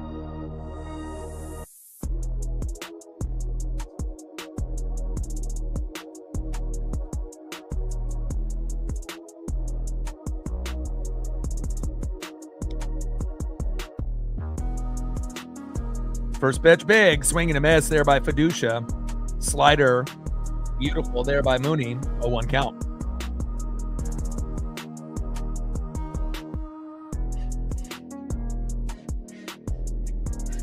Bottom of the 9th inning, 8-2 Mariners. 0-1 pitch, low and away. 4-seam fastball, just missing there. 1 ball and 1 strike from Munoz to Fiducia.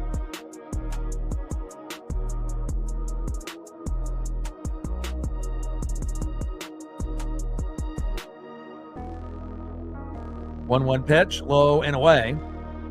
Slider missing. 2 balls and 1 strike from Munoz to Fiducia.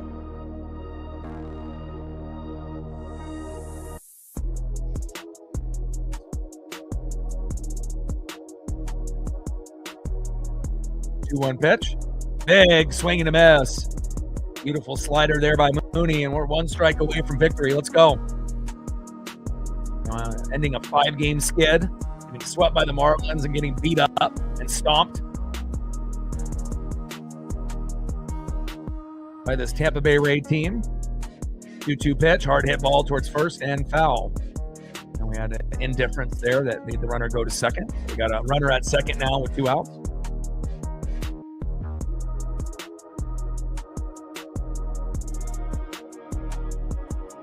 One strike away from victory. Come on, Mooney. 2-2 pitch. Foul behind the plate. Slider there by Andres Munoz, 88 miles an hour. 2 balls, 2 strikes with a runner at second and 2 outs. 8-2 Mariner lead.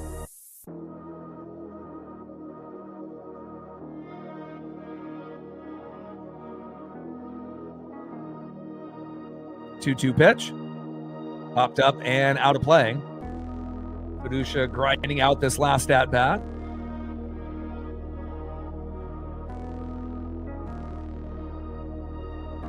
Four-seam fastball, 100 miles an hour there by Mooney on the last pitch. Right down the middle. 2-2 pitch from Mooney. High and away, not getting the call. Just a little bit outside. 3 balls, 2 strikes from Mooney to Fiducia. Come on, Andres. Finish.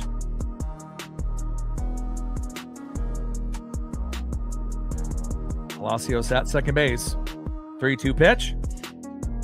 Got him!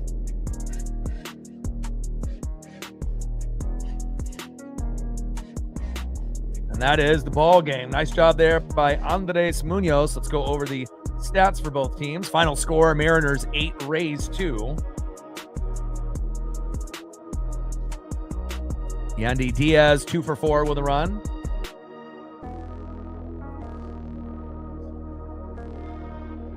Jonathan Aranda 1 for 3 with 2 RBIs and a home run. Junior Caminero 0 for 3, which is rare. Cedric Mullins 0 for 4. Chandler Simpson 0 for 4. Victor Mesa Jr. 0 for 3. You can see a trend here. Taylor Walls 0 for 4. Richie Palacios 0 for 2. And then Hunter Fiducia 1 for 4. And then let's go with the Mariners. Obviously, the stat line much better than it has been in the last 5 games. AP Crawford with a great game today, one of the better games of the year. 3 for 4 with a run and 3 RBIs. Great job, JP. Randy Arosarena 1 for 5, but that one hit was a 3-run bomb. Good job, Randy, our all-star this year. Cal Raleigh 1 for 4. Josh Naylor 1 for 3 with a run. Mitch Garver 0 for 4, but did get a run off his walk. Cole Clutch Young 1 for 4 with a run. Victor Robles 0 for 3 with an RBI. Weston Wilson 1 for 4 with a big home run. And Buddy Kennedy 1 for 3 with 2 runs. Great job. Tridents up. Let's go M's. Final score, Mariners 8, Rays 2. And it feels good to go on a high note as we go into the All-Star break. Again, we will be doing the Home Run Derby tomorrow on the stream, and then the All-Star game on Tuesday, so come and hang out, and then Wednesday and Thursday off, and we'll be back doing the Mariners on Friday versus the San Francisco Giants. Appreciate every single one of y'all, Sean and Justin, as well as a few others like Chuck. You guys are the MVP. Shout out to you, Sean. Us dog fathers, we understand and we know, and I appreciate you guys very, very much. Final score, Mariners 8, Rays 2. And I got one question for you. We know talk sports like us. Your boy Ryan, Northwest Sports Fanatics. Tridents up and go Mariners.